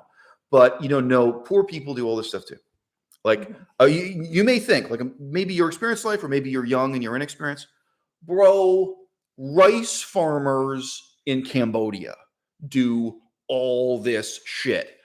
Seriously, cattle herders in Africa, people in third world countries, in third world conditions, urban poor, people in the ghetto, everything we've discussed here, bro, poor people do it too. Rich people are more often discussed in the newspapers. Rich people are more often depicted in movies doing this, like just for no reason. Like Hollywood movies they tend to focus on people with lavish lifestyles rather than people who. But no, every single thing we've talked about in this video, including cocaine and cheating on your wife, bro, poor people do it too. And I would just say, likewise, there's a kind of distorting myopia brought into this by the Hollywood and even by YouTube, like by now decentralized social media. If you think it's only beautiful people who do this, ugly people do it too. Fat people do it too. Like it's not the case. Like if you're a woman and you marry a fat guy because you think he's not going to cheat on you, think again. Like if you marry a fat guy because you think, well, he's fat, but he's hardworking and honest and sober, like he won't ever become a drug. Fat people become drug addicts too. And fat people, certainly we're talking about nostalgia in other ways. Fat people start amassing video game collections and, all this stuff. This does nothing to do with how attractive you are, how wealthy you are, so on and so forth. So I'm just going to respond to you. This might seem like a shallow comment, but yeah. So Iowa, the same guy says that he's watched some of Tikio Sam's videos, and this guy says Iowa says that he feels that like 50% of the white men living in Tokyo are like this. It's just that Tikio Sam is the guy who's made a video. So if you don't know who Tikio Sam is, don't worry about it. It's just an example. So look, I do think nostalgia and the perpetuation of childishness has a special significance in the study of Japan.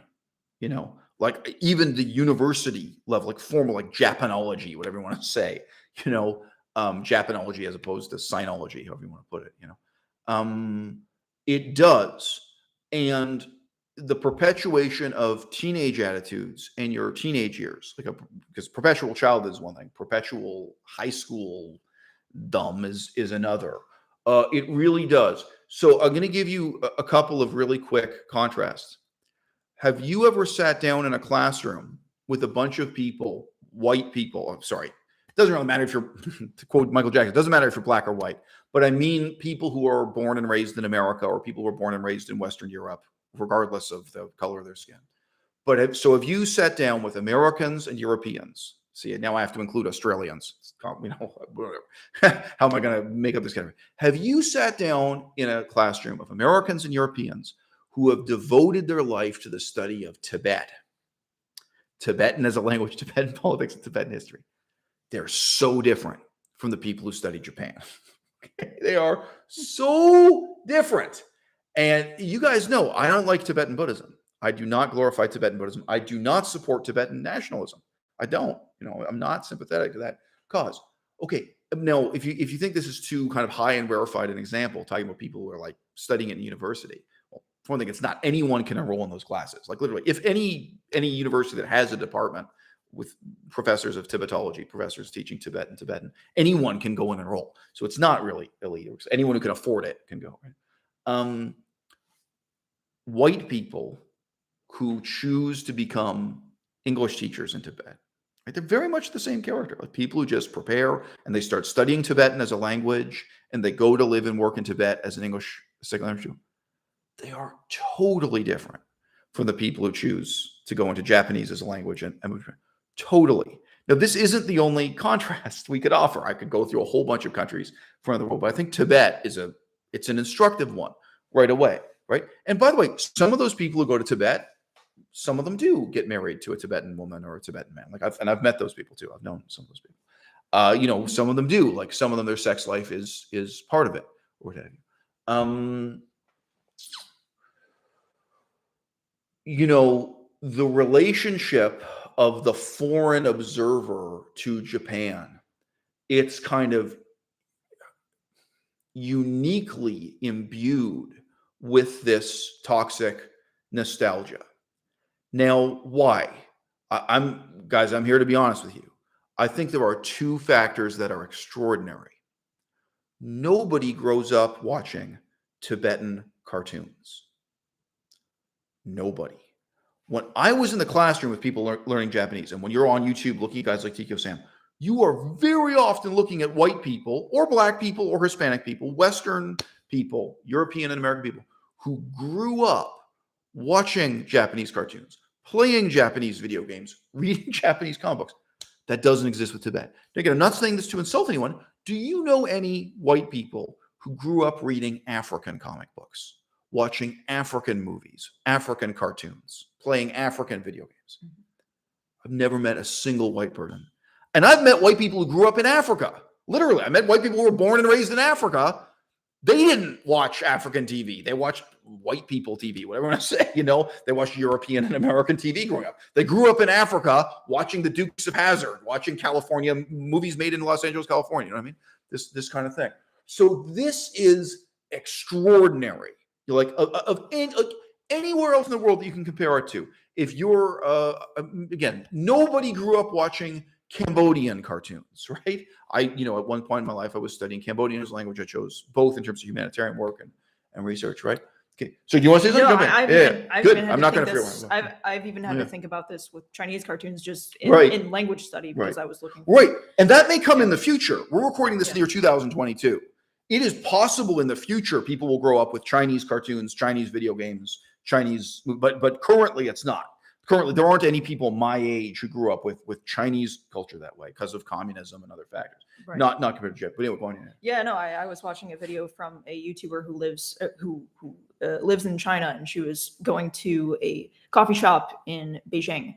In Beijing, they have this. There's a coffee shop that has a bunch of paraphernalia or toys from the 1950s. Basically, it's old school toys, and this is interesting to tourists because they just didn't have any. Although many people in America grow up playing with toys that are made in China, they don't have any actual they aren't playing with toys that are played with in China.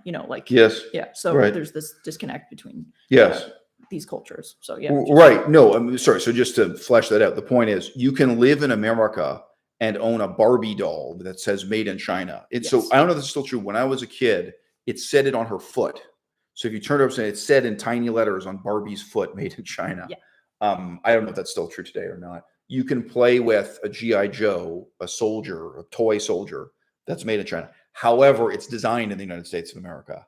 It is culturally, Barbie is culturally American. It's not Chinese influence. Yeah. Japanese influence is not like that.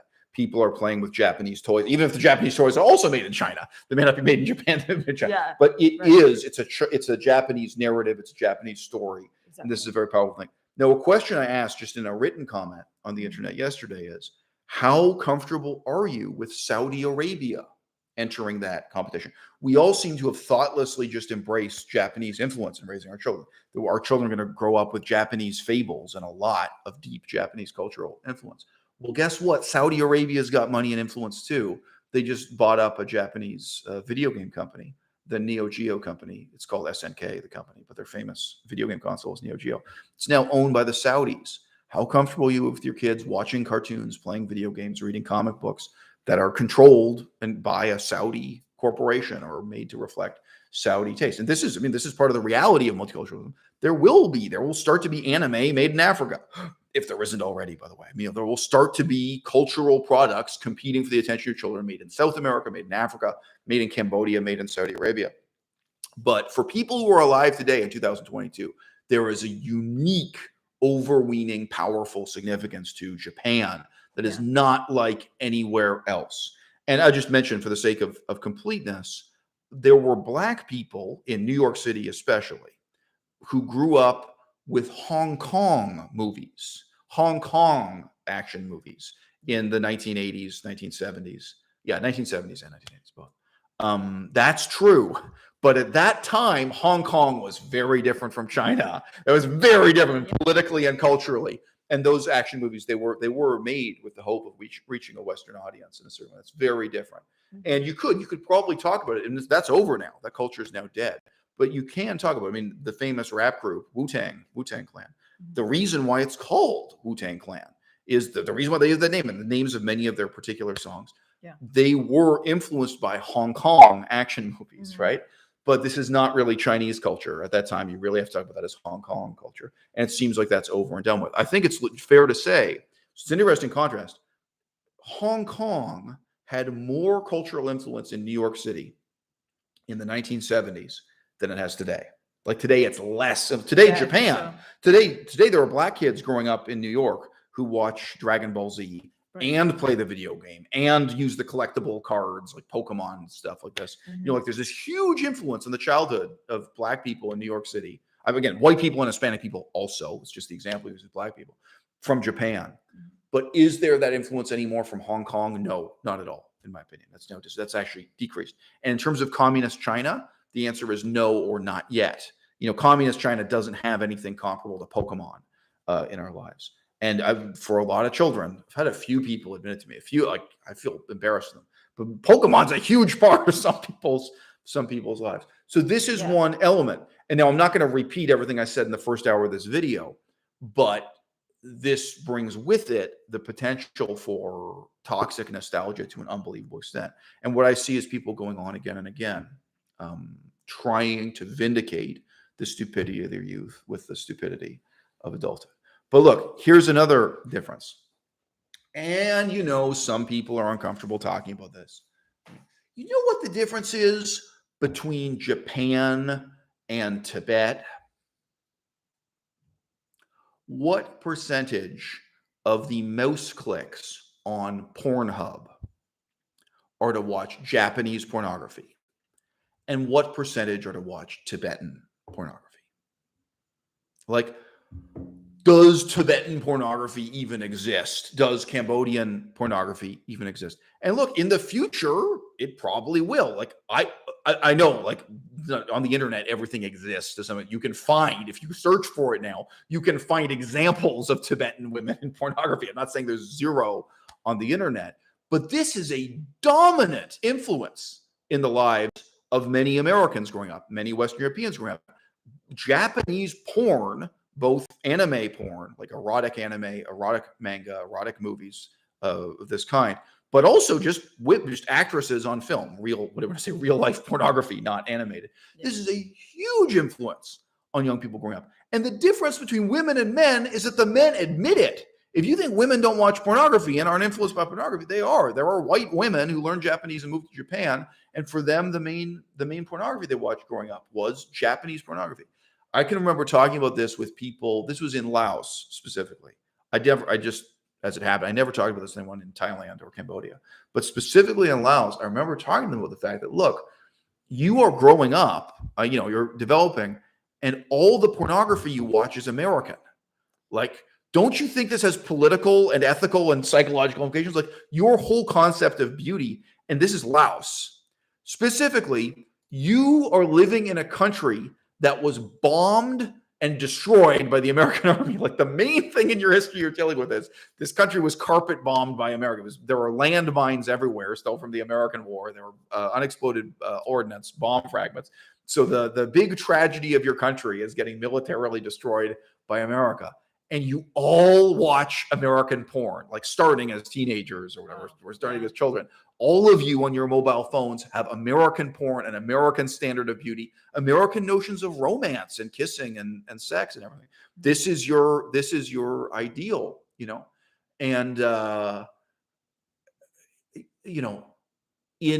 we can ask the same thing about white people, black people, Hispanic people in the Western world who are growing up with Japanese pornography, Japanese sexuality, Japanese ideas about sex and romance being this dominant influence in their lives when they're teenagers, when they're young adults. And in some cases, a lot of people do start watching pornography as children.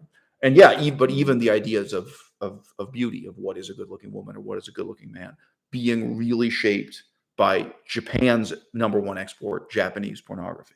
Yeah. So, guys, when you sit down in a university classroom with people, men and women who've chosen to study Japan, these are two huge factors that involve this kind of toxic nostalgia, right? This is why they want to move to Japan, or this is why they want to learn Japanese. This is a huge factor in their lives, their development. When you sit down with people who are studying Tibet, doesn't exist. When you sit down with people who are studying Cambodia, Uganda, any country in Africa, right? It doesn't exist. And maybe in the future it will. Maybe in the future, like just 10 years from now, hardcore pornography made in Africa. Like, there are lots of good-looking women and men in Africa. They're not running out of good-looking people. But maybe like the filmmaking industry, the porn, maybe that's going to become the #1 download on Pornhub. But you can get the statistics right now for how many of the search terms and how many of the clicks are for Japanese porn.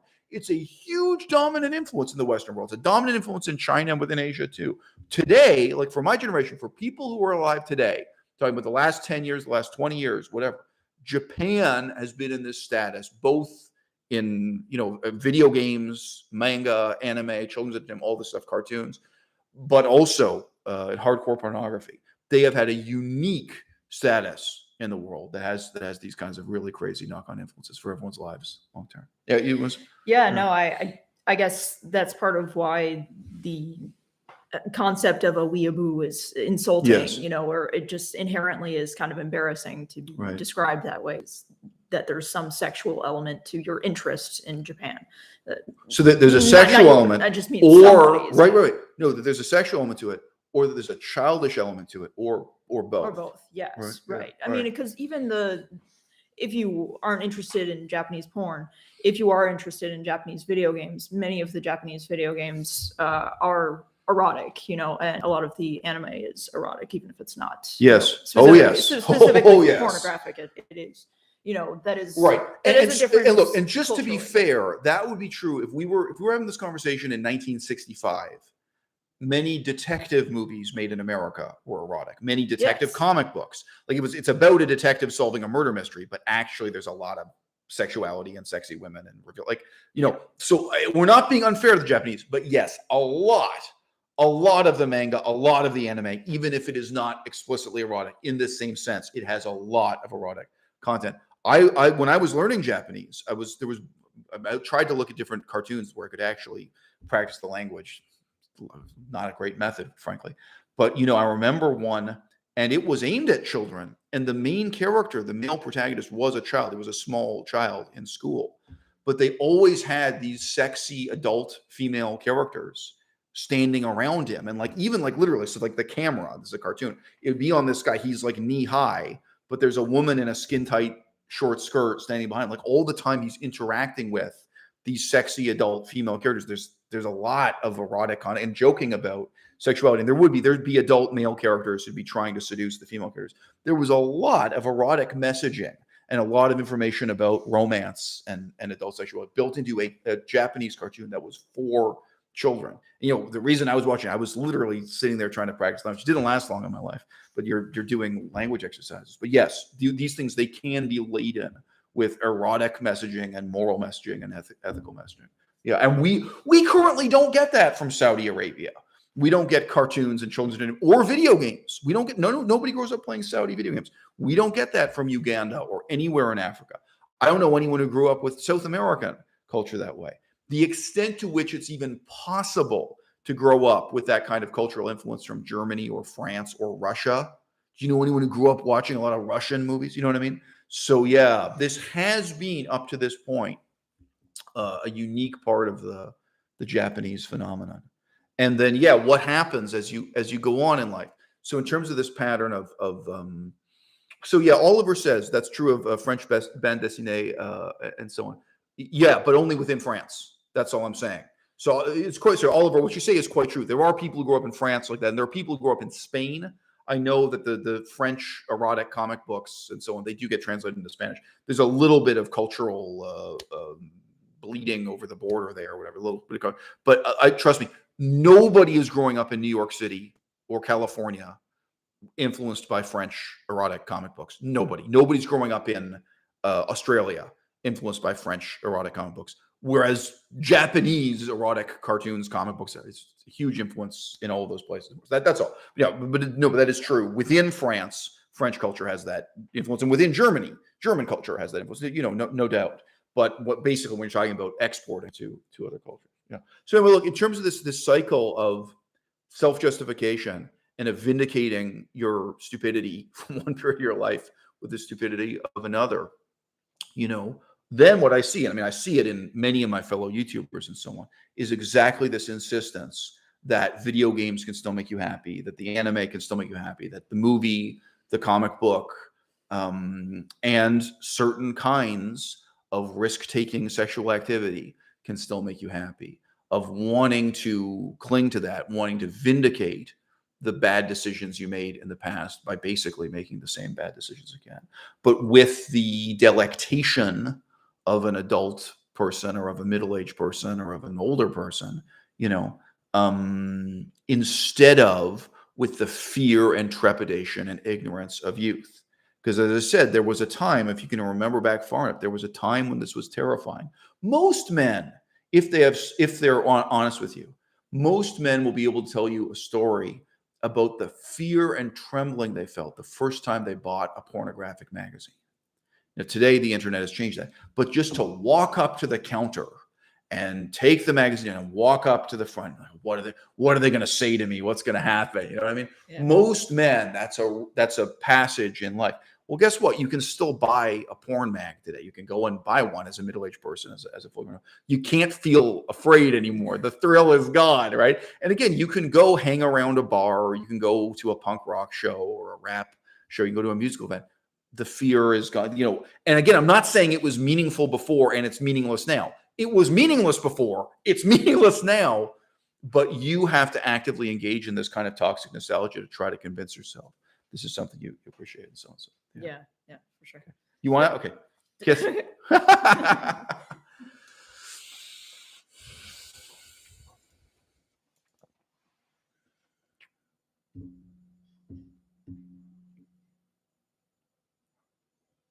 So I'm just catching up with your comment, guys. If you have anything intelligent to say, if there's anything you want to contribute to the conversation, now is a good time to do it.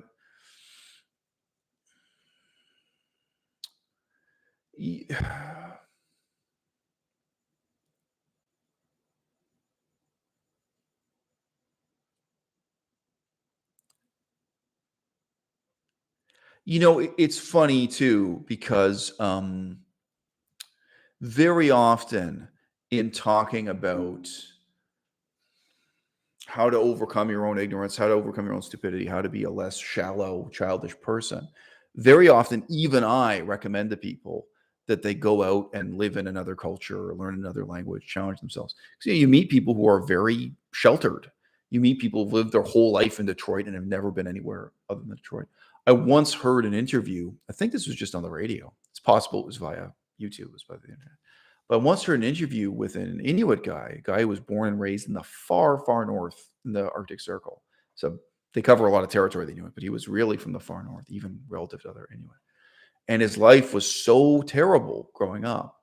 And the big turning point in his life was when he met a black guy. And this black guy got a job up there. I forget what the job was. It was gold mining or what. There are only a few jobs that take you up to the Arctic like that. But he was a black guy from Chicago or something. Maybe it was from Detroit, frankly. I forget. But he was a black American guy. And he really took the time to sit down and say to them, life isn't like this everywhere. Like, you should really go somewhere. I know that sounds ridiculous, but you grew up in a place where there are no trees. Like, you've never seen trees, you really should get familiar with how different life is. And, in that guy's case, he'd grown up seeing a lot of alcoholism, not a lot of fresh vegetables too. I would imagine meat and alcohol dominating life. So, it's maybe a little bit too easy to suggest to people, kind of go out and see the world and it'll solve what's wrong for you. I think Japan is even more disturbing to talk about, because when you deal with white people who've become Japanophiles, again, they don't have to be white. You could be Hispanic and grow up in New York City, could be black, whatever. We're talking about Western people, as we say, Western Europe, North America, and so on. And they've latched onto Japan in this way. What's interesting is that they don't have any of the advantages that come from challenging your own preconceptions, getting out and dealing with and struggling with the alienness of a foreign culture, so on and so forth. They don't have any of those benefits. And maybe that's because they only are retrenching something childish. Maybe it's because of the extent to which Japan already is their culture and they have nothing, they've already assimilated certain kinds of childish and self-indulgent attitudes from Japanese anime movies and so on and so forth. I mean, the other thing is, again, see, I'm saying this is easy for me to say, meaning it's not a great thing for me to say. It might be easy for me to say to someone, go and do humanitarian work in Cambodia. It's like, go challenge your preconceptions, like get out of Detroit, really see a different culture, a different set of political problems. And by the way, this comes up a lot. Sorry, just to put a human face on this. It comes up a lot with racism. I've talked to people, including racist people, who are obsessed with the difference between white people and black people within the United States, like within Detroit or within Atlanta, Georgia, Atlanta in the United States of America. They're obsessed with the differences between black people and white people within the United States. And they're so similar. Like there's no, they literally, they read the same Bible. They speak the same language. Like black people and white people within the United States are so similar. And you're all messed up about this kind of racist and racial politics narrative of white people and black people. And I say to them, and I'm being sincere, look, have you ever considered moving to Cambodia and really learning about the racism of Thai people against Cambodians, of Cambodian people against Vietnamese people? And then within those categories, there's racism within Cambodia. They're not one ethnicity. The racism of different groups against each other in Cambodia. Again, I can say obviously the racism within Laos, the racism of the Hmong, Hmong, the Hmong, most people say, but the racism of the Hmong against Laotians, the racism of the Laotians against the Hmong. You have all these different units. When you're talking about Cambodia, Thailand, Vietnam, Laos, and subcultures, then these people have spoken different languages continuously for 1,000 years. They have different religions, different literature, different values. There are really deep, really irreconcilable differences, really different systems of ethics. What one group considers evil, another considers good or permissible. There's really profound mutual hostility and misunderstanding and alienation. And it's not the difference between black and white. And it's not as simple as saying, well, this group used to be enslaved by that group. It's, in some cases, it's everyone used to be enslaving everyone. Sometimes that's the history. They all used to enslave each other. They had all these wars or what have you. It's easy to say to people, I'm criticizing myself. It might be a little bit too easy to say, look, maybe you could think about this in a different way if you just went to a foreign country, studied a foreign language, really engaged with a foreign set of ethical and political challenges. But what you see with white people learning Japanese and white people moving to Japan, it's totally absent. You see that there's no benefit at all. They get involved with things Japanese, and I think it's just this cycle of self-justification, toxic nostalgia, vindicating the stupidity of their own youth with the stupidity of adulthood. There are people who grew up feeling that Sonic the Hedgehog was the best thing ever, and now they're living in the homeland of Sonic the Hedgehog. They grew up feeling like Japanese pornography was the best thing ever, and now they're living in the homeland of Japanese pornography. And that certain kinds of ideas about sex and romance and what have you, and a lot of it in Japanese culture is centered around high school girls. I mean, I can't even say that Japanese culture is obsessed with college girls. Sadly, a lot of it is focused on high school girls. And, now they're in the homeland of sexually objectifying and obsessing over high school girls in short skirts and all the rest of this, So, for them, going to Japan is like plunging deeper into the fatuous ignorance of their own youth, into the hyper self-indulgent, perspective on life. They took up and so on and so forth, instead of challenging them in the way that I've just described. Going to Cambodia could really challenge the way you think about racism and the way you think about slavery and the way you think about genocide and the way you think about indigenous people. All of those things can be really profoundly challenging. So for the first time in a very long time, someone donated $5 in the chat. Thanks very much, guys.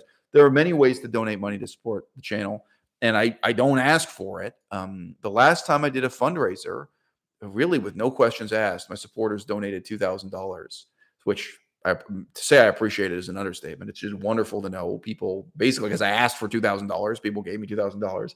That is amazing. The other thing I'd say is, if you guys want to spend $1 and you really get something out of it, I do have a Patreon, as you guys probably know. But my book is about $1. Oh, here I can give you guys the link to the book review. That's a good one. I have I think just 3 book reviews. They're about a paragraph each. Another way to support the channel, and you are also buying something for yourself. The book is about $1. I think it's exactly €1 in Europe. I think it's 99 cents in Europe. So it's about €1 in Europe as a Kindle download. And it's the cost of paper. It'll cost you about $5 or $6 to buy on paper. So that now, I'm just being honest with you. So far, I have made $0 out of the book. It's very likely I will continue to make $0. I think I will make no money of it. That's not what it's about. But if you want to show you support the channel, I would very much appreciate if you took the time to read the book. and I've put out an open call for questions or comments or challenges to what's in the book. You can disagree with what's in the book, and I'd like to make a YouTube video responding to some intelligent. It can be a live stream of this. So, the concept of support is nebulous, but if you want to click on that link I just gave you guys, again, obviously I appreciate someone just donated $5. But the truth is I don't really need the $5. What I need you to do is read the book, and I need you to tell 10 of your friends what an amazing book it is and how they should read it. And I have another book coming out just a few weeks from now. The current book is only 100 pages long. So this is partly building hype and interest before the next book. Oh, great question. Have you read the Orations by Cicero? So Melissa, do you want to grab it off your... Oh, you ask me, have you read the Orations by... What do you think of me? What do you think? Do you think I'm sitting around playing Mario 64 all day? Totally off topic. But Cicero was a terrible author and a terrible person. For most people, you would be better off if you could get an intelligent book about Cicero that has quotations from Cicero, rather than reading the primary source. For most people, I read the whole of Cicero's On the Republic. So the title is translated in slightly different ways, but it's called something like on the Republic, on the Roman Republic, etc. I've read that whole thing, beginning to end. Wow, it's badly written. It's really badly written. And I mean, Cicero's orations for most people would be very boring and very difficult to read. But are there certain paragraphs of what Cicero said here and there that are important? Yes, of course, and it's important, evidence politically and so on. I am not a Latin scholar. I could imagine doing that myself. I could imagine putting together a book, my own quotations from Cicero and discussion of the politics of philosophy and so on. I can imagine even doing that so there are interesting things in there. But boy, as you got to flip around. That's the kind of book where reading it from cover to cover for most people, if you're an exception, I'm happy for you.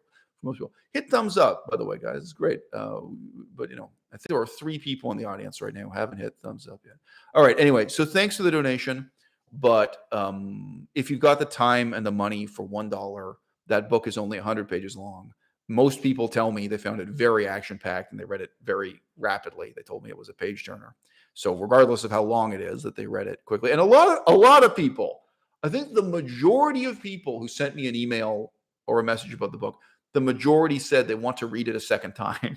That's also interesting. They said, look, I read the book, but I feel before I can talk about it after it. That's high praise. So they found it compelling and moving, but they had to go and read it a second time. You feel that way too, Melissa? Oh, if you want, sure. Yeah. Right. So it took us a long time to get it, but that's what you want to model the book? Yeah, no, I just want to say, I mean, it would be an understatement to say that this book is extremely meaningful to me. I was involved with some of the editing of this book, mostly just typos because, Isel's brilliant, There were a few paragraphs that were influenced. Yes, absolutely. So, I mean, I don't want to go.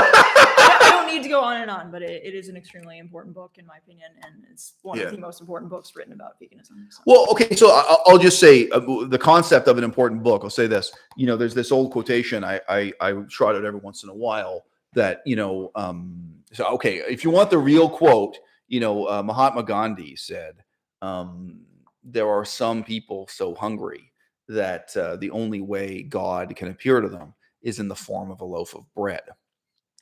I admit, look, put it this way. I would be fascinated to have a single person write into me and say that they felt that this book, what it was talking about, had no relevance to their life. I haven't had that yet. Like every single person who's read this book, because they know me and they know the channel, they know what the book's about. Oh, gee, I still resemble the portrait too. Try to match the pose. It just looks funny on screen having 2 versions of my face. Like every single person who's read this book has written to me saying, wow, this is so relevant to what's going on in my life. And, yes, it's partly about politics. But even the passages that are talking about marriage and romance and stuff, I have people writing to me saying, "Oh, wow, this stuff you said about marriage and romance, this really hits home, or this really is relevant to their life." So, I've had that kind of feedback about the psychology, and what it says the stuff in here about motivation and being an artist, being a creative person, and being an intellectual. I have people writing and saying, "Oh, wow, this is something really relevant to my life." Okay, but I'd be interested to know, like as I said, hey, bread only tastes delicious if you're hungry for it. Water tastes like nothing if you're not thirsty. If you're thirsty, maybe there's someone for whom this isn't relevant and meaningful for your life. That'd be interesting to hear too. But yeah, it's reaching the people for whom the message is really, as Melissa was saying, like it's really meaningful for her life. It's for the questions she's trying to answer. Oh, absolutely. So it's true. Yes, I think it's meaningful for vegans, and I am interested to hear even from people who are not vegan, like just the influence that it might have on them. Because in effect, this is really important for vegans to hear. Right. If you've been vegan for even 1 year, I think you're familiar with all the frustrations of trying to explain to another person why you're vegan and why this matters. And I just the incomprehension of why people can't understand veganism. Right. This is just the way that you talk about. But my perspective is even more broadly why people won't do the right thing just because it's the right thing to do, even when they know it's the right thing to do. Like that's why I think it goes beyond veganism. And I've talked to several people. So some people got in touch with me from Tokyo because of the Tico Sam controversy lately. But I said to them, look, I know you're not vegan. Based on this conversation I just had with you, I think this would still be really meaningful for you because it's asking these questions about how do you motivate people to change? How do you motivate people to do the right thing because the right thing to do? Like as an individual person and scaling it up a society of millions. I think this is meaningful for you, even if you're not interested in veganism. Again, I'll be interested to hear if anyone proves me wrong, but I can imagine people from a totally different political school of thought with a totally different set of political concerns responding to it that way too. Yeah. You want to say one? Masterpiece. Thanks, I'm sincere. Yeah. A lot of typos, but no. I never completely finished it, but Inside Central Asia, more typos than your book. Really? Yeah. That's interesting. I used to work as a professional editor, so it'd be nice to imagine the book had no typos. But depending on when you bought it, each new edition has fewer typos than before. Because the good thing about Amazon, I'm able to go and fix the typos. Anyway, but there were a few typos in it, reflecting the passion with which it was written. Okay, so getting finally to this comment from Joshua in the audience who donated $5. Quote, studying the history of genocide really gave me perspective on the world. I answer questions on Quora about it. I used to edit Wikipedia articles, close quote. Well, look, obviously I'm not saying this to condemn you, but, the problem with Wikipedia, the problem with Quora is the absence of the first person, first person singular. And my mom asked me this about my writing, actually. My mom was quite impressed with the book. I don't know how much she's read. She's probably read 5 pages or 10 pages. No offense, but I don't think she's read it before. But my mom has read some of my current writing. She's read 1 chapter maybe of No More Manifestos, maybe 1/2 of 1 chapter. But anyway, my mom has read, and she's really struck by the style of writing too. And she was asking me, like, where did you get this? How did you develop this style of writing? But it is in large part a rejection of academic writing is the origin of my style of writing. And, look, it's really important. So you'll never get this in a peer-reviewed article. You'll never get this in a Wikipedia article.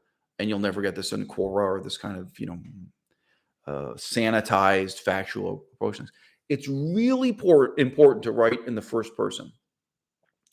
When I first went to Laos, when I first set foot on the Mekong River, these were my misconceptions.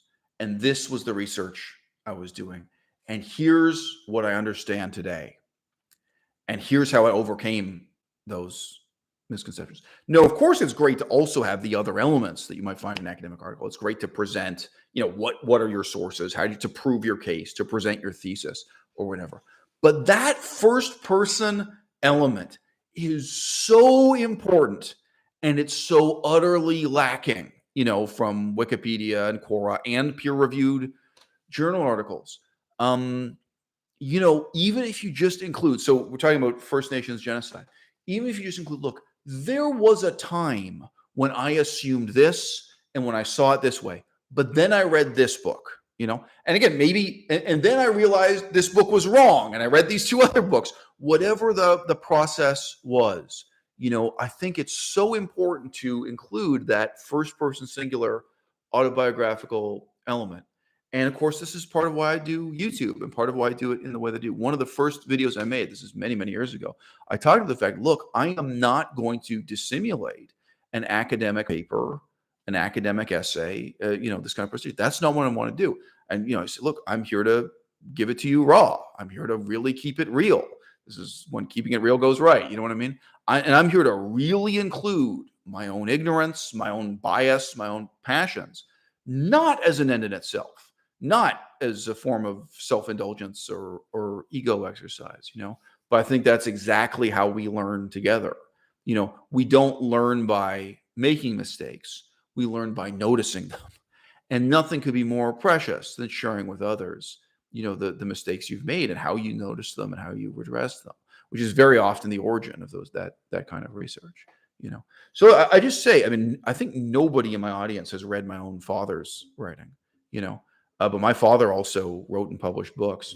None of my father's books have a cover that's good. Let me tell you. History of Art and Painting in Canada, debatable. You could say that's just one book that has a better cover than this. The History of Art and Painting in Canada by Barry Lord. That's my dad, my now deceased dad.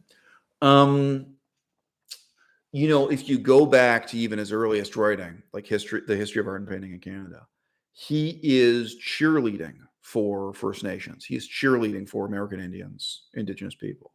It's cheerleading, but it's completely hollow. It's completely vapid. It's really completely insincere. And my father had already, is quite a young man. He had been involved with First Nations museums, museology, archaeology, but archaeology is connected to museums for the history and preservation of Indigenous people. So it wasn't out of total ignorance, but I knew him, and you can look at what he did with his life and what he valued. It was completely insincere, cheerleading for them. And it would be a very different thing for me to present, well, look, this is what my parents told me about genocide or Indigenous people when I was growing up. This is what my school teachers taught me. And then this is the research I did. And this is, and these are the conclusions I came to. And this is my attitude now. And this is what I know. And this is what I still need to know. That's also an element that's missing from Wikipedia. Hey, this is what I'm still ignorant about. And these things are often interdependent. What you don't know informs what you do know and how you write about and talk about what you do know. I would say Central Asia is a great example of that, by the way. To what extent can you engage in the cultural critique of China without being aware of politics, history, and culture of Central Asia? That's a real question. Yeah. And most people are totally ignorant of it. Well, and they're connected. They're connected in every way. Can we engage in the cultural and political critique of China while being ignorant of Central Asia? And I know whether or not it's further away is debatable. India and China do have a land border. They do abut one another. They do connect by land.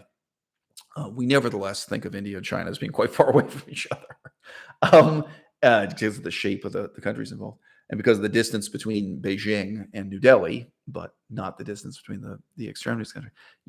Many, many times I challenged scholars of Buddhism and just Chinese people, Chinese professors of politics of China, politics and history of China, being like, well, yeah, but you're completely ignorant of what was happening in India at the same time. And just even if it's just comparative, having that awareness. And it's like, look, so I can remember one professor in particular I said this to. You've met him. He's the guy you met. I remember saying to him, yeah, but what you're saying about the history of European imperialism in China makes no sense if we just compare it to what was going on history of imperialism in India. If you just include, your ignorance about one is informing what you're saying about the other, even if you know something about the other. So yeah, that's a tremendously important part of writing and talking and learning and teaching about history, about politics, and about life. A lot of what we talked about in this video is just just life, merely life, as if life itself were of a lower priority. Okay, hard-hitting questions from the audience. Someone asks, quote, "What is your favorite ice cream?" No. So, guys, I am not an ice cream person. I'm really not. It's not that I intensely hate ice cream, but I have mentioned it several times. Even before I was vegan, I was not an ice cream person. Now I am vegan, so we did recently try a new vegan ice cream. But really, Melissa is the ice cream person in this situation. Melissa, do you want to keep it private, or do you want to tell the public? Do you have an answer? I don't know if I've ever asked you. I mean, we've had. Do you have well, maybe you don't have a favorite flavor. Maybe it's not something you have one. Legit, it might not be something you can answer in that sense. Like, I usually just go for vanilla, but I'm looking for specks of vanilla. So that style. I want the actual okay, so you want the black flake the real vanilla. Flavor. Yeah. So intense vanilla. But I will point out to you. So we also have experience being in the south of France with Italian ice cream. Oh, right? You yeah. see, now it gets complicated. Oh. So yeah, that stuff's vegan. So when you had mango ice cream and that kind of stuff, again with no dairy in it. Yes. So in that case, because Right? it's different. it's like a sorbet, Right. right? Yeah. I guess I would have to say raspberry sorbet. See how hard it is. Yeah. Anyway, yes, there you go. Deep question. But the truth is, I am just really not I am just really not an ice cream person. So I'm not the person to ask that particular question.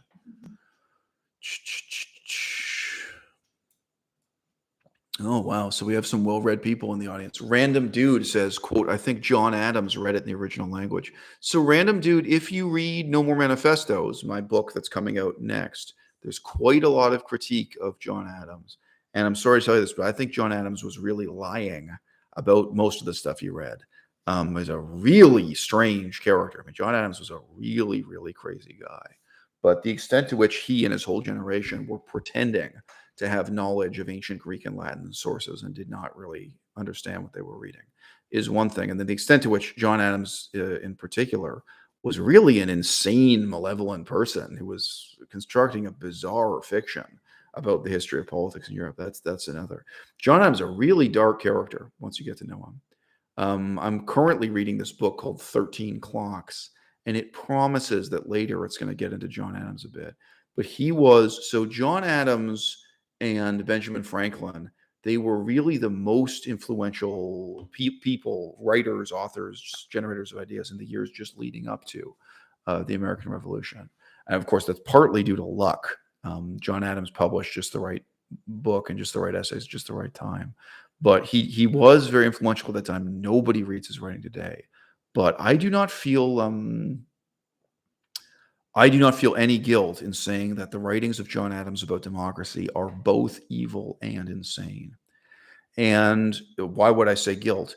So by contrast, the first draft of my book No More Manifestos, the first draft said some very negative things about Gouverneur Morris. So Gouverneur Morris is another historical figure involved in writing the Constitution. He literally wrote the Constitution. It was his penmanship. So he was involved with drafting the Constitution and debating its content, but also writing it. He had good handwriting.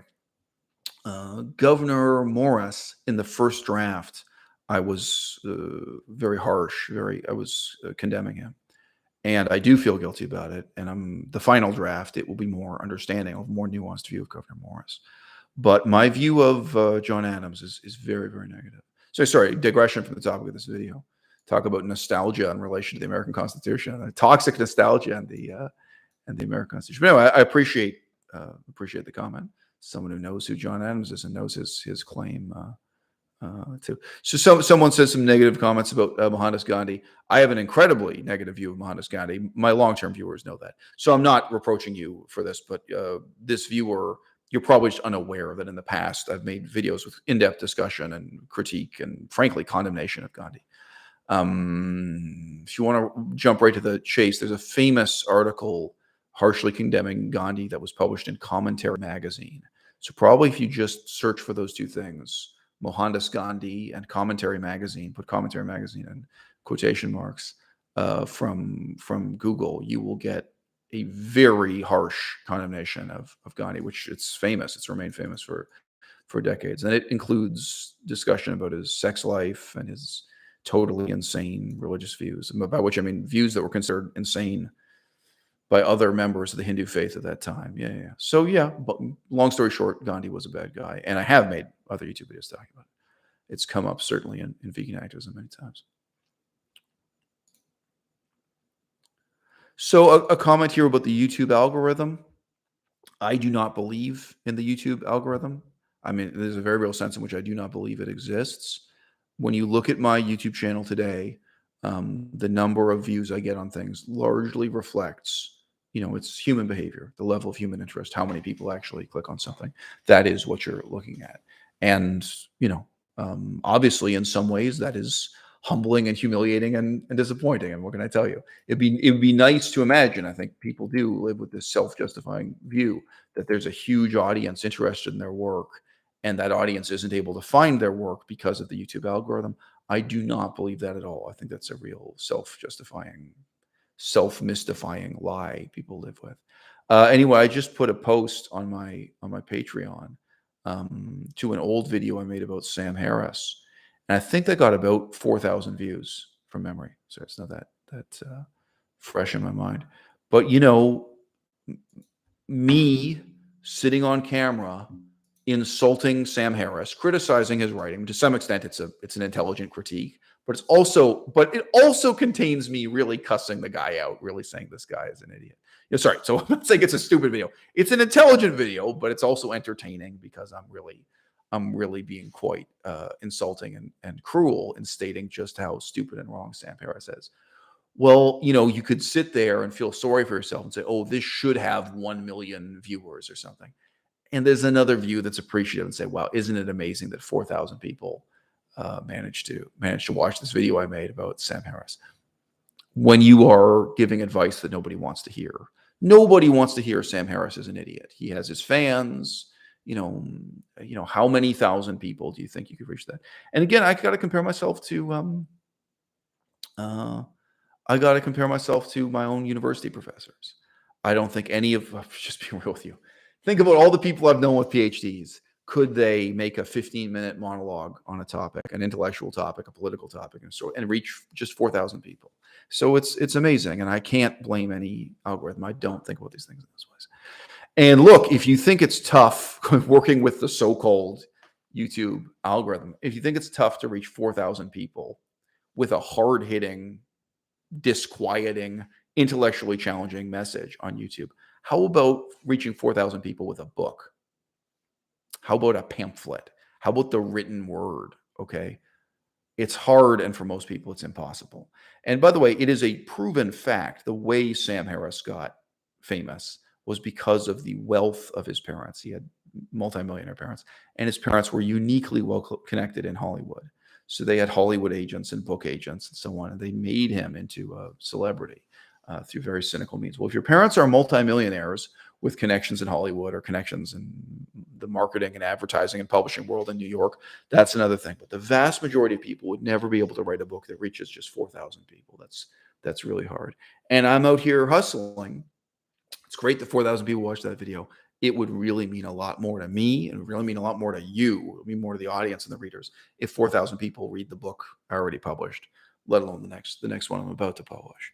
But that's hard. So yeah, it's easy to complain. But guys, if you even compare getting 4,000 views on YouTube to having 4,000 listeners on a podcast, whoa, podcasts, they keep the numbers secret, right? Good luck figuring out how many listeners to listen to a podcast. That's really hard. And then there is no algorithm, right? There is no interface like this for podcasts. A small number of podcasts are very successful, of course, and reach millions of viewers. But the vast majority of people doing these podcasts, they're reaching a tiny, tiny, tiny audience. To get beyond your circle of friends and family with a podcast is really tough. Again, unless your family are multimillionaires or you're connected to the movie industry or the TV industry or something like that, or can pay for an advertising budget. But look, even by the way, look at the struggle of Ben Shapiro's sister. who is considered a beautiful woman in our times. Whether or not she is to your taste or to my taste, she was considered an amazingly beautiful person.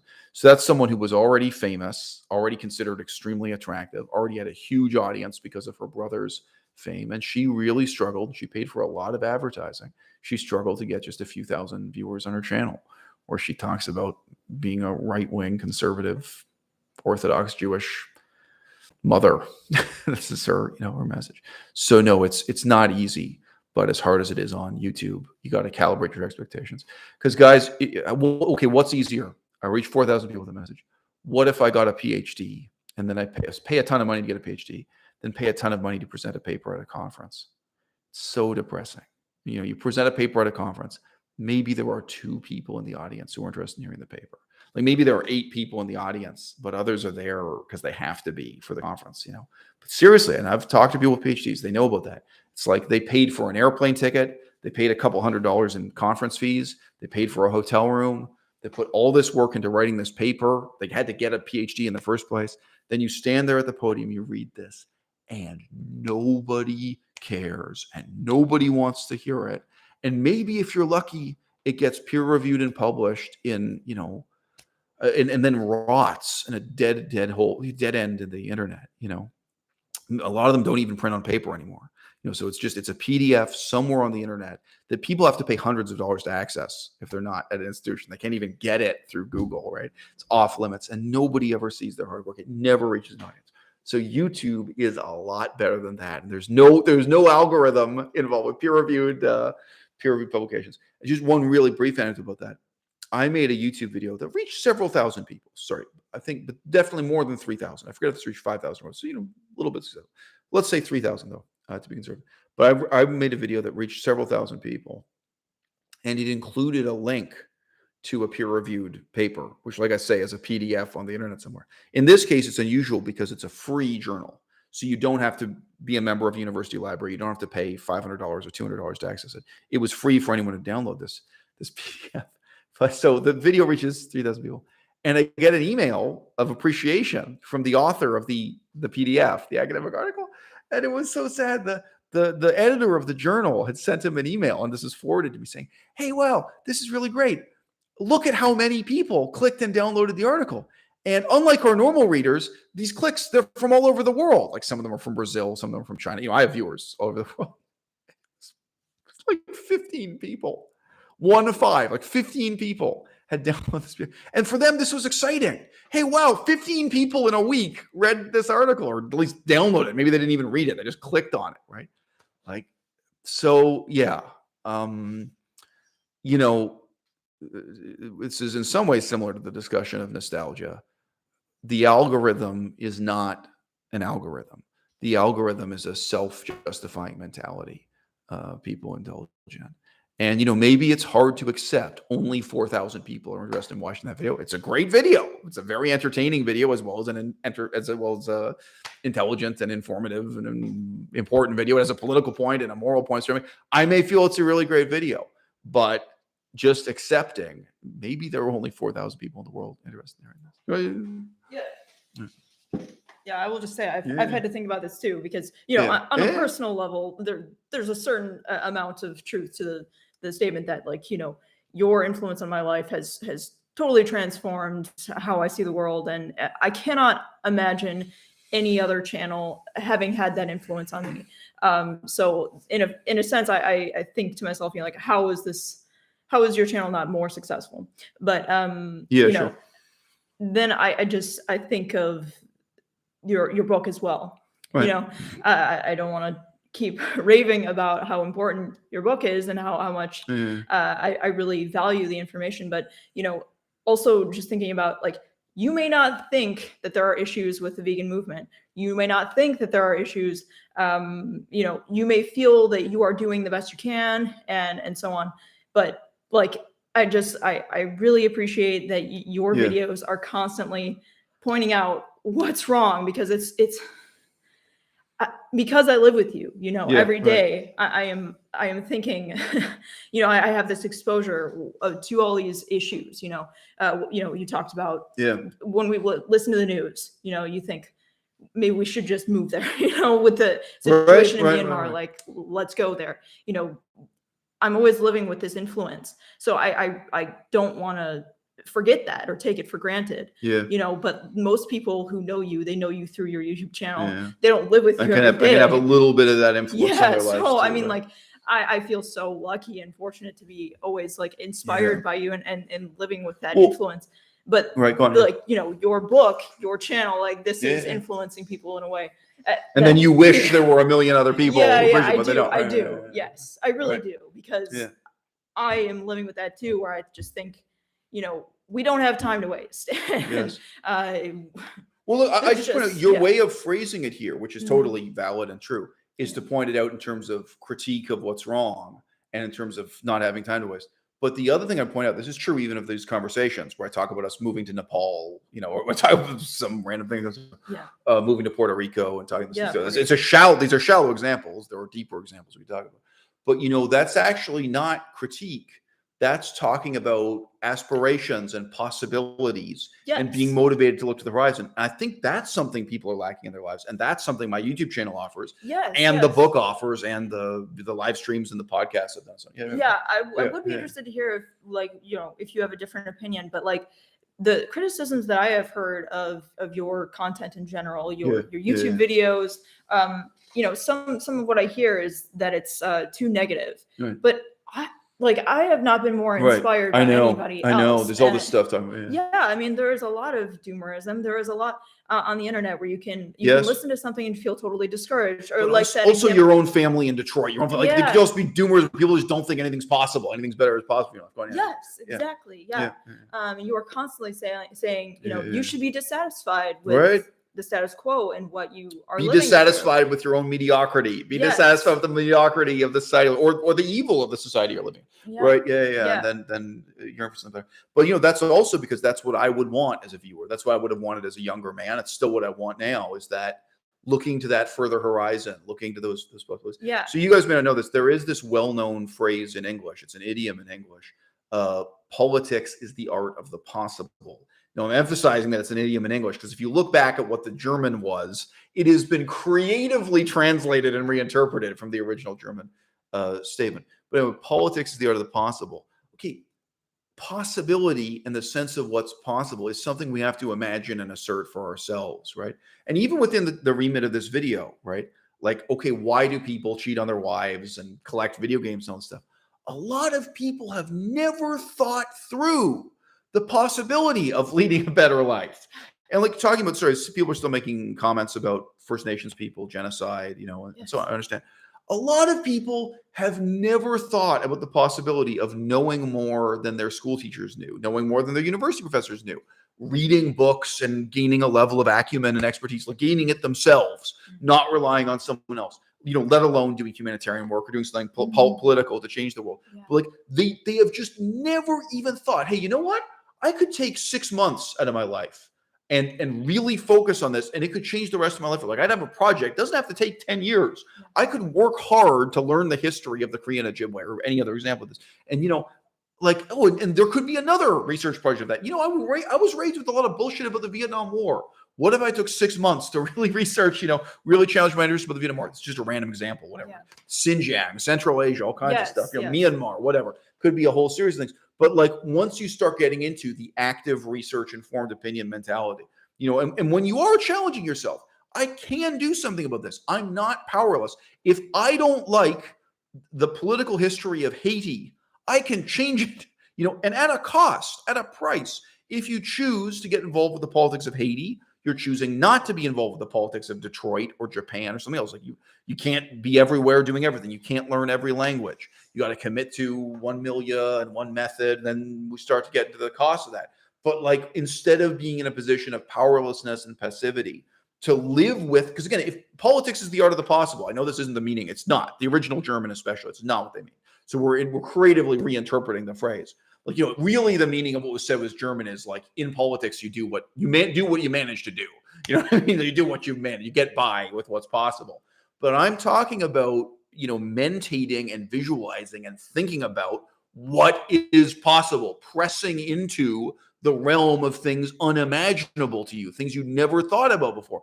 I could move to Cambodia. I could learn the Cambodian language. Hey, this isn't my problem.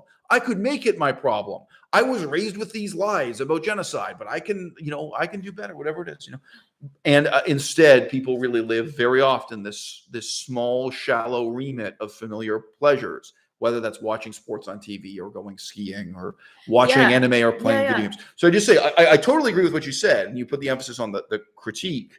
Sure, there's plenty of critique on this channel and on telling people not to waste their time and not to waste their lives. Yeah. But there's also a positive element there, and of really, really saying to you, look, there is an endless horizon there you're not looking at. Like you're looking down at your own feet. And if you just look up for a minute and start thinking about the next 5 years, and that all I'm saying, maybe you can't do it today, but just think about a 5-year window, what you can accomplish and who you can be and where you can be living and the different, like, yeah. And I will relate it back to what I was talking about earlier with this conversation I had with my father about doubt and how his perspective is that if you spend too much time doubting and worrying about things, that this is just an inherently negative thing. But what I appreciate is just to me it was natural to worry. To me it was natural to feel something is wrong with the society that I was raised in. Yeah. And like you said earlier, I mean, yes, I'm fucked up about history of slavery and genocide in America. I rather than feeling calm and self-assured and confident. Yeah, whoa. Right. You'd be a worse person about it, right? I mean, yeah, no, it's fine. It's normal. Yeah, there's plenty of that too. This is just how it is. Right. Don't question it. Don't think about it. Don't worry about it. Right. No, worry. I can't. Yeah, worry and grow wise. But it's not necessarily that you have to be, living in fear or that there's just no hope for the future, that there can be something positive about doubt and living with doubt. Right. But look, also, I just want to give it a very palpable example. This idea that confidence is better than, so what if you just signed up and joined the army? Yep. Like you thought about it, you researched it, you worried about it. Okay. You've made the decision to not join the army, but like, what would it be better to just join the army without thinking and again, we could say that about any job. We could say that about being a nurse too, or something. No, worry about it, my dude. Think it all the way through. I've known plenty of miserable nurses, people who hated and regretted the decision they made for themselves. I also knew people who studied nursing and then never did the job because they knew they hated it so much by the time they finished getting the nursing degree. Well, you spent all these years of your life and all this money learning to become a nurse. Now you're never going to work as a nurse. Okay. So do your worrying in advance, so on and so forth. Yeah. Anyway, look, but coming back to the initial point, instead of blaming the algorithm, instead of doing that kind of self-justification, my point is I really accept that what I have to say is profoundly unpopular and it's only ever going to reach a small audience. And, when I calibrate, well, what do you mean by small audience?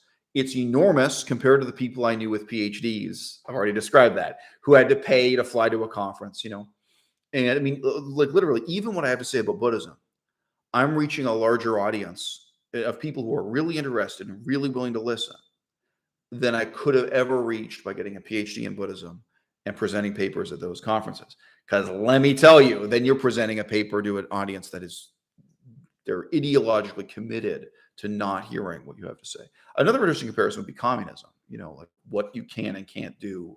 Getting a PhD in academia and trying to talk about communism. By the way, I'm anti-communist. Yeah, I mean, because the people you're presenting the papers to, they're committed on the other side of that or whatever. Yeah. Right. And what will reach more people? An academic paper that you would write, which is inherently anti-communist, or the videos that you have made. Right. And people who are willing to listen that you've had with people who and are people, communists. But people who are willing to listen. Because I mean, it's sound ridiculous. You can, in theory, have a book that's bought by a lot of people, but they don't really read it. They don't really, it's not really impacting people. But to have that there. Anyway, So, look, both are hard. It's hard to create content, for an audience that's narrow but deep. To recognize, okay, a small number of people are going to deeply appreciate this. It's going to mean a lot to a small number of people. It's also hard to make content for a huge audience, but where it's incredibly shallow. It doesn't really matter to any of them. And if you die or you cease to exist, they're going to turn to someone else for their popcorn. Yeah. If you're a popcorn vendor and you reach millions of people with popcorn, Well, yeah, but this has nothing to do with you. If you die tomorrow, someone else makes the popcorn. Who cares? You are replaceable because the shallowness of your content. And I have known a couple people on YouTube who are in that situation. Not naming any names, where they're aware of the shallowness of what they do and they're somewhat self-loathing about it, even though they reach a much larger audience than I reach. Okay, anyway, but thanks. Yeah. I understand. The only other thing I'd say is you do have to find fault with yourself in part, because part of what you're saying, this isn't everything you just said, but part of what you're saying is, this is so meaningful to me, therefore it should be meaningful to everyone else. And that's the kind of issue this book, granted, this is really, so let's say, no, let's examine that assumption. No, what's meaningful to you isn't meaningful to other people. And let's really talk about that. Let's really deal with that. Let's deal with not as a minor footnote, but as a major crisis in life that you have to face up to. And look, so it's not just veganism. Guess what? Cambodia is meaningful to me, the political history of Cambodia, in a way that it never was meaningful to my own father. It never was meaningful to any of my brothers or sisters. If you don't know, my father had a lot of kids. I have a lot of brothers and sisters. So the same generation as me. And the odds are the political history of Cambodia will never matter to my daughter the way it matters to me, right? Like, that's a safe bet, right? So, the point is, obviously, scale it up. I've been sitting in a fucking university classroom full of people who pretend they're interested in Cambodia. Like, I've been in situations like that, and you face up to the depressing reality. Guess what? Cambodia doesn't matter to them the way it matters to me either, even though they've signed up for some university program. They're supposed to be there. Now, look, we could say this again about China. Ooh, Japan. Ooh, all these things. It gets more depressing. And we could say this about Africa and all kinds of things. But the point is, it's not just veganism, and it's not some minor footnote to this problem. It's a major, fundamental philosophical crisis you have to face up to in life. And I get it. Okay, the point is this: if a certain rapper on the internet is your favorite rapper, if a certain guitarist is your favorite guitarist, and you feel like, gee, why is it I'm the only person who appreciates it? He only has a few dozen fans. I understand that brings a certain tension in your life. Well, gee, I wish more people could appreciate this guy's guitar work, or I wish more people could appreciate, appreciate his music, whatever it is that you feel you appreciate and other people don't appreciate. Okay. But I mean, what Melissa is saying is this philosophy, these considerations on politics, et cetera, that this has been a really major, positive, life-changing thing for her. And again, for some people, that's going to be, look, ancient Athens, ancient Rome. Why isn't the study of democracy in ancient Athens meaningful for you and you and you the way it is for me? Why isn't Thucydides meaningful for you the way it is for me? Well, it isn't. You got to really deal with that. You can't reproach people or complain about it. There's something wrong with you because you aren't capable of appreciating how important and meaningful the study of democracy in ancient Greece is. Well, they can't and they won't. It's not going to change. And guess what? You are a minority within a minority within a minority, and you will be forever. Whether we're talking about veganism, caring about ethics, ecology, and politics in that way, or caring about democracy, whether it's the history of democracy, the present, future, caring about the future of democracy in China, Myanmar, Cambodia, caring about democracy even within the United States of America. Guess what? You are in a tiny minority that is fundamentally defined by that slippery word, care. You're in a self-defining minority of people who care. And when you care, you challenge your own ignorance. When you care, you learn and you keep on learning. When you care, you struggle and strive to make a difference, even when it seems hopeless and you can't make a difference. Well, it seems like you can't help First Nations people, or it seems like you can't help the people of Haiti. It seems like you can't help the people of Cambodia, but you care. So you learn and you keep learning. You live and you keep living, and you're not watching sports on TV or playing video games because you care. And again, it's very easy to say, as Melissa said, I wish tens of thousands of people, or I wish millions of people would also appreciate this book or also appreciate this YouTube channel. But it is not a minor thing to face up to how terrible it is. And no, the vast majority of people are never, even if they listen to this message, even if you play it over a loudspeaker, they, as we say in American slang, they ain't trying to hear it. You can expose them to this. They're never going to appreciate it. They're never going to understand it. It's never going to change their lives the way to yours. And I brought that up in the recent TKO Sam video where I talked through, look, TKO Sam, how much intellectual development would you have to go through so that you could appreciate and respond to Thucydides, philosophy and politics from ancient Athens, generally, so that this book could be as meaningful for you as it was for me, right? Because again, it's not just that you're ignorant enough that the book is telling you something you want to hear, or the book is telling you something you need to hear. No, it's also that you're sophisticated enough that you're already asking the questions. You're already dealing with the doubts that this book partially addresses, corresponds to, All right, guys, good moment to put in any questions or comments you have.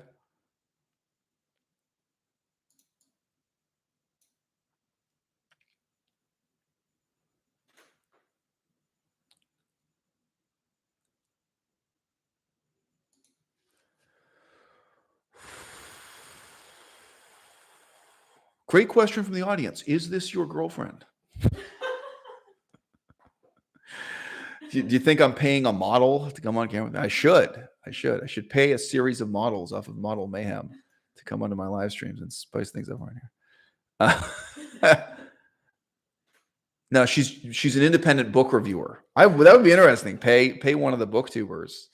I think I wrote to 2 booktubers about that, but I never found anyone on BookTube doing nonfiction or doing politics.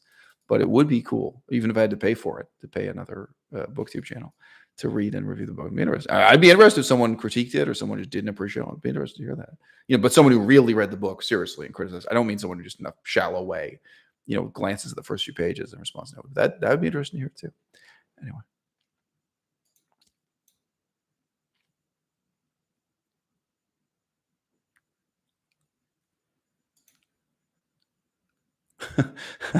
Great comment from the audience. Iowa says, get a high-end gamer chair.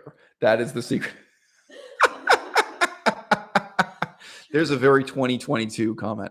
It didn't used to be like that. People didn't used to all be in gamer chairs back in 2016. It's now become so common, this particular style of chair. Yeah. Oh, here's somebody says they're reading Cicero in the original Latin. And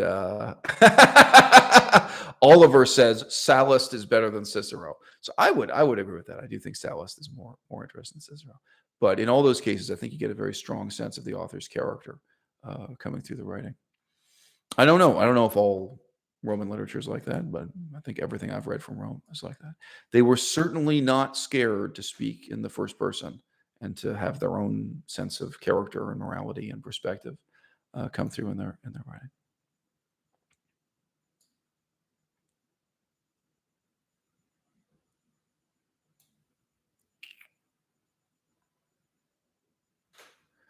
So Rogam Silva asks, quote, Eisel, do you have any interest in the indigenous people of Brazil, like the Tupi-Guarani? Well, yeah, I did to some extent. Look, I don't know how much I want to talk about, just don't want to bore the audience. But of course, when I was in First Nation studies, indigenous studies, this kind of thing, there was work and there was reading I was doing, mostly looking at parallels and contrasts. So to what extent are those languages destroyed by Christian missionaries? To what extent are the indigenous languages of South America actually preserved by Christian missionaries? Because both happened. Christianity destroys them, but then they also translate, the Christian Bible into indigenous languages, and it becomes the language of the church, and comparison of the political struggles. So, there are different kind of indigenismo movements in all of South America, Central America, South America, and so on, and which are the more successful and which are failed and what have you. So yeah, yes, it's something I have read about. It's something I have been interested in. Have I ever considered, moving to Brazil permanently for that reason, or moving to Colombia or anywhere else? No, it didn't seem to me to make sense, because there are so many people who are already fluent in Spanish, and to work on any of those languages or any of those political stories, you first need to do Spanish and then work with the indigenous language. And also, I hate Christianity.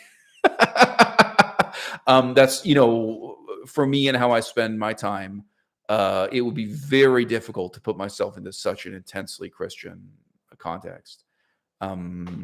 Most Christians hate me too. So yeah, there are just different barriers there. It's like, well, somebody else should do this. But yeah, it is interesting. There are some indigenous languages and indigenous peoples in South America who are not on the brink of total extinction. Whereas in North America, all of them, they either are extinct or they're on the brink of extinction in terms of their languages and culture and so on. And that's what you're dealing with. But, and it may be that in the future, there's a real anti-Christian discourse that grows out of that in South America, but not yet. That's so dominated by Christianity that for me personally, that'd be very, very depressing and hard to deal with. And, I have alternatives. So just to give a contrast, I really seriously considered it several times in my life, specializing in Mongolia. In some ways, Mongolia is a horrible place to study. You can see some scraps of that on the internet, some of my writing about politics in Mongolia. Well, Mongolia is not dominated by Christianity, nor by Islam this way. So maybe more rewarding for me, given that I have a choice. But yeah, I mean, it's, and all of these places also, I mean, Mongolia and the indigenous people of South America, communism is also a huge issue. Communism and anti-communism and democracy and anti-democracy. So yeah, there were a lot of issues there that are interesting to me, and there's been reading I've done about it and so on.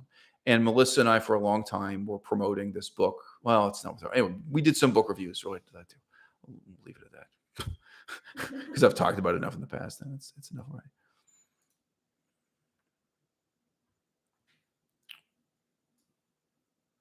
So one person in the audience says, quote, "I admit I feel quite tempted by the prospect of doing humanitarian work in Laos whenever you talk about it." This could be a separate video. I'll reply to that in just 1 sec. 1 second. Questions about why we like Sallust so much. How can you ask me why I like Sallust? I said, I think as a joke to the same person, but I've made the joke, I think, to Oliver, that I want to get a hat that says MARS, Make America Read Sallust again. This is my slogan, Make America Read Sallust. How can you ask me what I like about Sallust? Oh, Melissa's getting Sallust off the shelf, whatever, it doesn't matter. The cover. Yeah, it's a terrible cover. There you go. Compared to this cover, I look real handsome. Right? Anyway, Make America Read Sallust again was one of my. Which one has a better cover? I have a better cover than Sallust. Anyway, to say this to clouds. So I don't know if you have any experience with Southeast Asian languages or what have you. Well, I have a lot of regrets in life, but I'll say this about humanitarian work with Laos, humanitarian work with Cambodia, and humanitarian work with Myanmar. Instead of being like jumping off a cliff, like a sudden absolute commitment, all three of those can be a kind of gradual, relatively safe process of acclimatizing yourself because they have Thailand in the middle.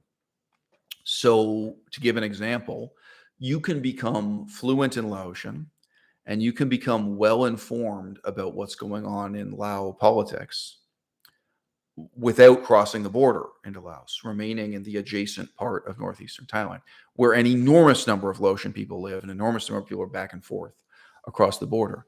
And let's say you have a job as a bank teller in America, like a pretty steady job. You can be doing that, flying back and forth. And you don't have to tell anybody what you're doing. You don't have to explain what you're doing. You can be preparing to do humanitarian work. This would also be true of archaeology or things. It could be like some other kind of project. You could be learning the language, learning the politics, staying within the political limits of Thailand.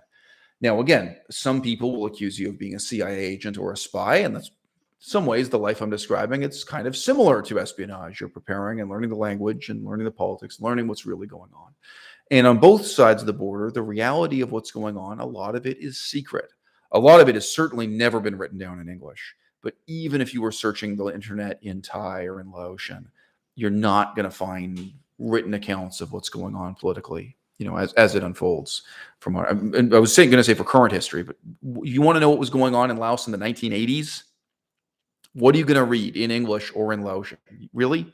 What's ever been published about Laos in the 80s and Laos in the 1990s? So a lot of it is de facto secret, even if people are willing to talk about it verbally. It's only accessible through verbal tradition. Can say exactly the same thing. I could repeat myself with Cambodia. Exactly the same thing about Myanmar. And it's all, and it's all a little bit dangerous. That's also why I say people think you're a CIA agent. Just learning the language, learning the politics. And again, you might also be interested in learning some of the legal details, like how you're going to actually incorporate a charity and get a post office box and be able to receive mail. And, so there's paperwork too you want to be learning about, how you're going to create some kind of foundation, some post office box, so that you can receive donations or do whatever it is you want to do. But with those countries, you can do it over several years and you can spread it out. You cannot risk your life. You cannot really take the risks I took. I did risk my life. I was in very difficult circumstances while having a job in the United States, and you can make that transition. If you want to be involved in Syria right now, humanitarian work or whatever you want to call it,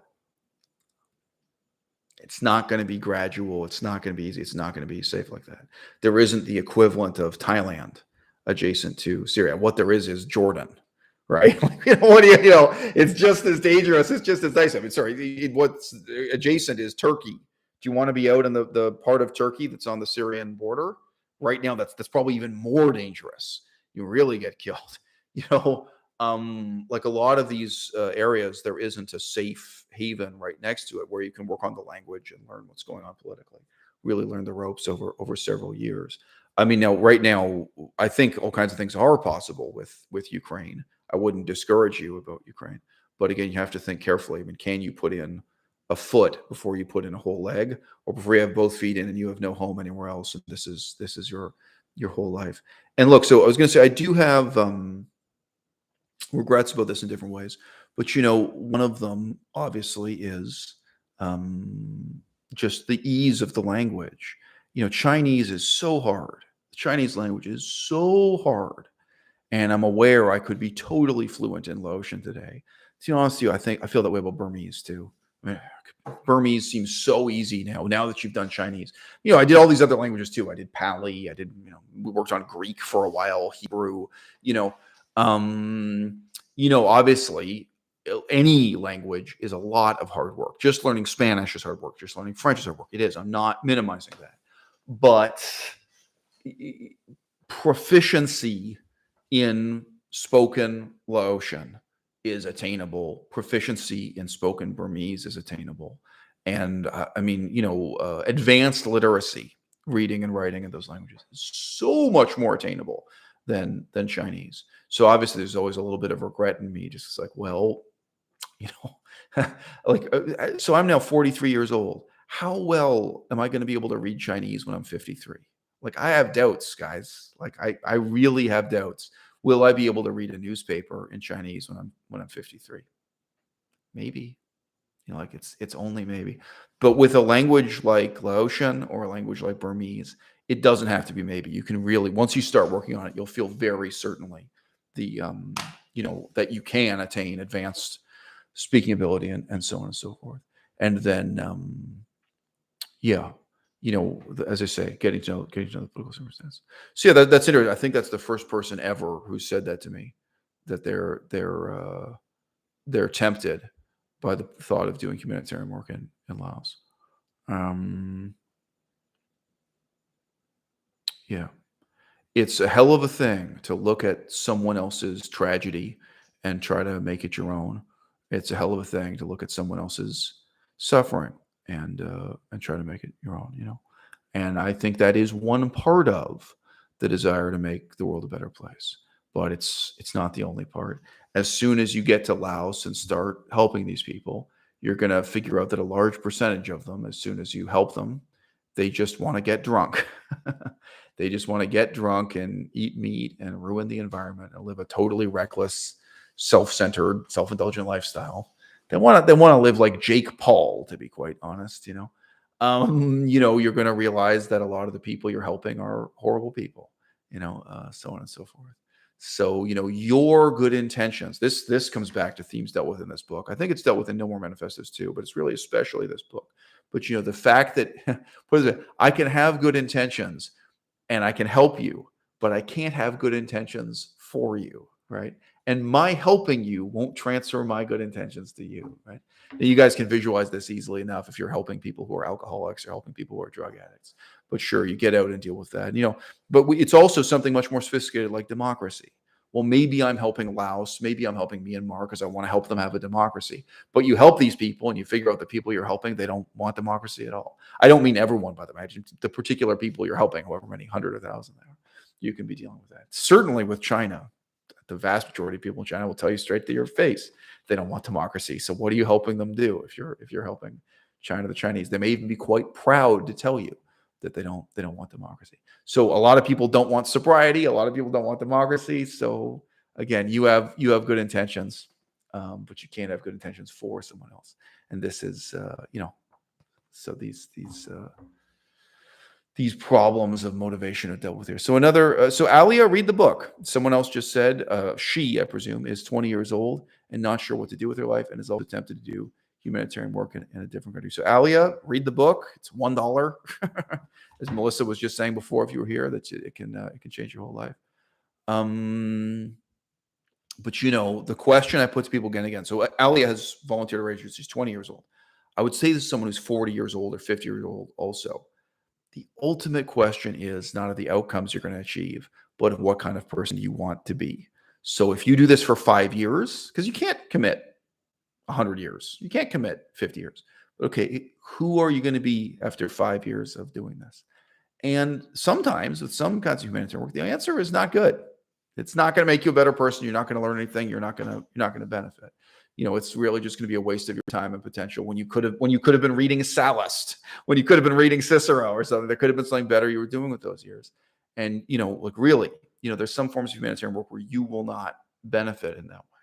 But, if you can find humanitarian work or if you can create humanitarian work, because that was what it was talking about, was creating your own foundation, getting your own donations, doing your own thing, where you are going to become a better person by helping others and through the struggle to make the world a better place, then do it. Totally. And I'll say this, as cynical as I am about the humanitarian sector, I could digress into a long critique of everything that's wrong with the humanitarian sector. I'm much more cynical about university, right? So 5 years of humanitarian work versus 5 years in a university classroom as a student. It's so easy for me to think that you're going to benefit much more from 5 years of humanitarian work, for example, in Laos or Cambodia and so on, it's so easy. I can think of a million examples, and it's so easy for me to think you will learn nothing and you'll become a worse person, especially for those years from age 20 to age 25, being in a university classroom. Now, there are people who do humanitarian work and all they do is preach the Bible and take orphans away from their parents and tell them how they're supposed to worship Jesus. There are lots of terrible examples of humanitarian work, and there are Muslims doing all these things too, spreading Islam, religious charity work, so on and so forth. And, you might think there's no bad way to help a drug addict or to help an alcoholic. Yes, there is. You might think there's no bad way to run an orphanage. Yes, there is. There are a lot of horror stories. You might think there's no bad way to run a farm, an agricultural project to overcome starvation. The horror stories there are many more than the positive examples. And I mentioned, so I wonder if I can find it here quickly enough. But I made the video on my channel talking about Somali Mom. So there's no reason why you're writing it. This is a Cambodian name. But if you search my channel for Somali, I'll see if I can get the link here. That's a really instructive horror story about the way the charity sector works. I mean, it's partly an anecdote about a particular example, but it's partly. This is only 11 minutes long. It's a short but highly impactful video. The way in which the sector is profoundly corrupt and profoundly evil. So there's the link. But if you don't get the link, Somali, if you just search for that name within my channel. And the way in which humanitarian organizations will really fraudulently create the illusion of a problem and then fraudulently create the illusion that there's a solution and that if you pay them money, they are the solution or they're offering the solution. And the whole thing is a fraud and people get hurt and nobody gets helped. That is very real. And that happens even in agriculture. It definitely happens in education, like English language teaching education. And the people being defrauded can be the volunteers themselves, can be the workers, can be the English teachers themselves, can be these people. Who is defrauded? It's not always the donors who are being defrauded, so on and so forth. Anyway, sorry. So one question leads to another. Theo Smith writes in and says, quote, He is 21 years old and thinking about studying Stoicism. What are your thoughts on this philosophy and what made you interested in nihilism? So, Melissa, I have a book on the shelf. It may be with my Spanish books about Seneca. Do you think you can find? Oh, you're right. That's why I don't have it. Okay, so I can't show you the book. I have a book that's on my phone. I guess I could fire up my phone. Hopefully my phone doesn't start making noise. So look, Theo, Stoicism regarded as a philosophy is complete horseshit. There's no need to read it or study it. If you're thinking of it in this sense as a discrete philosophy, as a teaching, as a book on the shelf. However, the politics of Stoicism, like the historical context, what was going on, who these people were politically, what they were trying to accomplish, and how they failed, that is worth reading, that is worth understanding. Now, this may seem like a strange comparison, but I got to be honest with you guys. If someone asked me about the lives of painters, like let's say Renaissance painters in Europe, I don't think the paintings are really worth looking at. In many cases, some of those guys wrote autobiographies or wrote, manifestos for the arts, what they were doing as painters. It's kind of similar. Like, if you're looking at this as a philosophy in itself, it's not that significant. However, very often, understanding the history, understanding the politics, understanding the struggle that artist was engaged in. For example, a struggle against the Catholic Church. That this was a painter who, in his way, from a position of powerlessness, was trying to challenge the ignorance of the society he lived in, the power of the church. That can be tremendously meaningful. Even though, like the paintings, they may just be naked women. Like a lot of those, it's one sexy naked woman after another. Like it's just as dumb as Playboy magazine. Really, this is true of the Renaissance. It's true of many different periods of art. So I'd make that kind of comparison. So I do have a book I'm reading now that is about Seneca and the life of Seneca, who's a Stoic philosopher. But reading about Seneca is different than reading Seneca. If you're asking me what is the value of Stoic philosophy as such, my answer is zero. It's nil. It's null and void. It's of no value at all.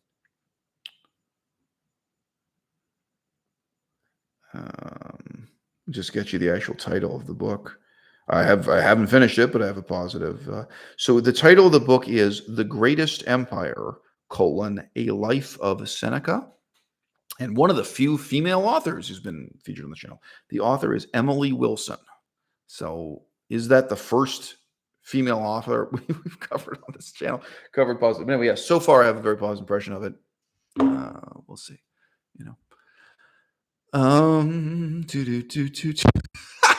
Some of these questions are hilarious. They don't know why it's hilarious.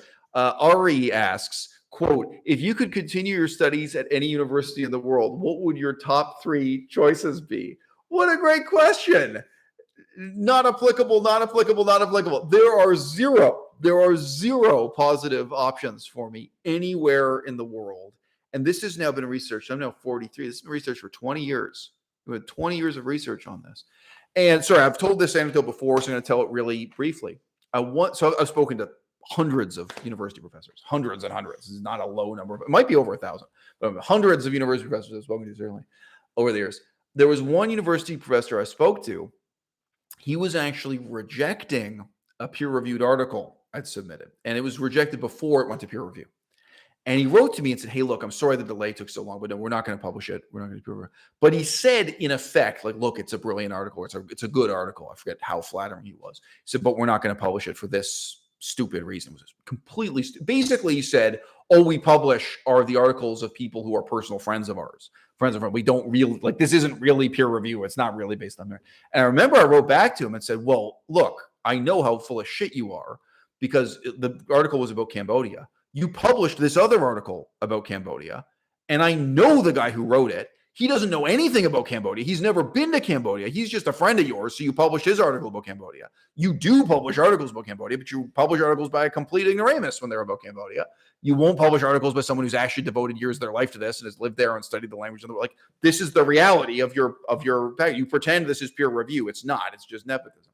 And by the way, that wasn't the end of the conversation. So credit to him. He kept but he knew I was right. I mean, that's rare for someone, but he was like, yeah, you're right. They're not going to publish the article. I forget. I think that article eventually was published somewhere. I did get it published somewhere. But anyway, he continued talking to me, and the next thing he said was like, well, this university in London that he's at, London, England, it's a really bad university. And it's terrible in this way and that way. You shouldn't come here to get a PhD, and it's so much money you couldn't possibly. And I wrote back. I could get the email today, but this is from memory. I wrote back to him and I said, don't talk to me about money. Don't say to me that it's about money. Are you fucking kidding me? No, we're talking about 10 years of my life here, right? Let's not even pretend it's 4 years, right? We're talking about a huge amount of time already put into this and still going to be put into this. Nothing compares to sinking 10 years of your life into a project. The tuition fees here are immaterial. And I said, yeah, in case you haven't guessed, I wasn't born poor, okay? If there were a legitimate educational opportunity for me at your university or any university anywhere in the world, I could ask my father to buy me a solid gold pen so I could sit down and write my PhD thesis on a solid gold desk. And it wouldn't make any fucking difference in the world, okay? There is no amount of money that can buy me an education, not at your university and not anywhere else. And a gold pen and a gold desk won't help, and the tuition won't help. The problem is the university is bad. The problem is you are bad. You are a bad professor. Your publication is bad. Your whole sorry, but this is the context of the conversation. We're talking about the profound way in which the whole system is corrupt. The problem isn't cost. The problem is you have no education to offer. There is no positive opportunity there to be bought at any price. Again, read my books. If you want to hear more ranting about how terrible university education is, the next book especially, No More Manifestos, is a really harsh condemnation of the university system as soon as this. But hilariously, and again, I think this guy recognized that I was an unusually brilliant student or person or whatever. He probably just appreciated the quality of the writing in this email correspondence. Again, he'd read one article. He read this one article. So he knew something about what I was capable of in terms of research and writing and everything else. So I don't know how impressed he was with me, but I take it he was impressed because he was continuing this conversation that was incredibly hostile and inimical to him and was condemning him and his university. But even though he had started this, he had started by condemning his own university and saying it was terrible. As soon as I said this, the next thing he said, oh, well, if your family has the money, you should do it.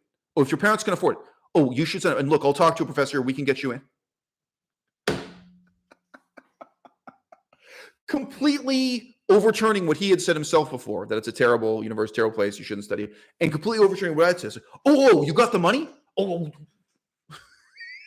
we got a chalkboard, we got an empty desk. If you got the money, I could not have asked for a better indictment, more of an, unintentional parody of the reality of what higher education is. So you asked me, what are my top 3 universities? If there was even one, I'd already be there. I'd already be studying there. I don't have one opportunity anywhere in the world, and I've looked everywhere: Asia, Europe, America, Canada. Okay, admittedly, I didn't really look at Africa. There are parts of the world I didn't investigate, but a huge part of the world, including Poland, including Slovakia, including small towns within Canada, including University of Lethbridge. I looked under every stone. I don't know a single positive opportunity for myself. I don't know a single positive opportunity for anyone else. And guys, in case you think it's just Buddhist philosophy we're talking about, or just anthropology, or just politics, Melissa and I looked for a business school. I was willing to get an MBA. I was willing to get a master's in business. I was willing to study, in that sense, economics, applied economics. I was willing to look at so many different possibilities, and there's so many headings. And it never occurred to me that the type of rot, the type of corruption that I'd encountered in academia would be so widespread that it would include, even business school, so on and so forth. Yes, Iowa X is shouting out Arizona State. I have heard the legends that the women are incredibly good looking at Arizona State University, but I don't know if I believe it. I don't know if it's actually reasonable to think that women would be better looking at one university than another. Perhaps merely Arizona State University has a culture that causes the less attractive students to conceal themselves and the more attractive students to exhibit themselves. That's believable to me. But I don't know if I believe that Arizona State University actually has more attractive women than any other university. But maybe I'm wrong. There are factors I can't imagine involved here. All right, just glancing over. So look, we have questions about nihilism, but guys, there's a whole playlist on nihilism. We've had many long, profound discussions about nihilism. And again, you can read both books. I don't know which one's, I mean, look, I'll be honest with you, this is a short book. I mean, it doesn't announce itself as a philosophy of nihilism, but it really is giving you the philosophy of what it means to be a distant intellectual, to be someone who is someone whose values profoundly challenge the values of the society they're born into, whether that's because you're a nihilist or not, someone who wants to change the world, and then how to live with that, how to, how to move forward from there. So yeah, there's a lot of practical nihilism there. But hey, as I said, neither of my books repeat what's found on my YouTube channel. No More Manifestos is not a recapitulation of the videos on my YouTube channel that are already here, and nor is Future of an Illusion. They're both genuinely original books, the original material that way. But there's a long playlist of videos talking about nihilism. Oliver is in the crowd. Oliver, can you name, you don't have to give the link, can you name a particular video I did on nihilism that you recommend especially? It's from memory. I don't know. But so many. Yeah, right. No, some of them are like artistic statements about nihilism rather than, oh, right. Nihilism, the only philosophy you can really live by. For an introduction, that's a pretty good one. I have another one called The Definition of Nihilism, Political Philosophy. The one about Santa Claus, Melissa says. Is it in the title? Okay, yeah. I talked about it with Oliver not too long ago. I do think that my early videos about nihilism are kind of too friendly. They're making it a little bit too easy on you. You could complain my more recent ones are too abrasive. That's possible too, right? It's possible I'm now going too hard at the paint on that. But anyway, but it is true. I don't think my very first videos about nihilism are the best ones. I think, nihilism, living as if Santa Claus isn't watching. Wow, geez, deep cuts. That's closer to 5 years ago. So yeah. Yep.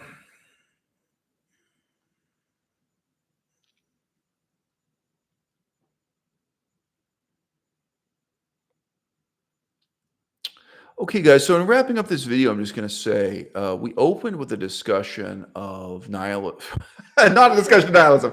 We opened with a discussion of nostalgia and what I've now termed, toxic nostalgia. And I do think that part of the problem with nostalgia in perpetuating our own childishness or perpetuating our own teenagerness, our own immaturity with reference to more of a teenage phase of intellectual development, is just the lack of awareness that there's something better on the horizon. There's something better to struggle for. There's something better to work towards. And what is that something better I'm talking about? It's not having more money. It's not having a fancier car. It's not a more expensive pair of shoes. It's not sleeping with more beautiful women. It's not. That's not what I mean by a better life, guys. It's not living in a better apartment. That there is actually a better person you can be. There's a better person you can become over the horizon. You can't see that person yet. You can't imagine that person yet. You genuinely cannot imagine the better person you can become and you will become if only you try. And if only you're willing to fail, again and again and again. And so, the price of nostalgia, the price of justifying the things you enjoyed when you were immature, the price of, the vindication of the stupidity of your youth with the stupidity of your adulthood is that you're not looking, you're not looking to that further horizon. You're not thinking about what's possible and then discovering possibilities that for you heretofore had been inconceivable, unthought of, like things you didn't think were possible or impossible, things you never you never dreamt of, you never conceived of, you know.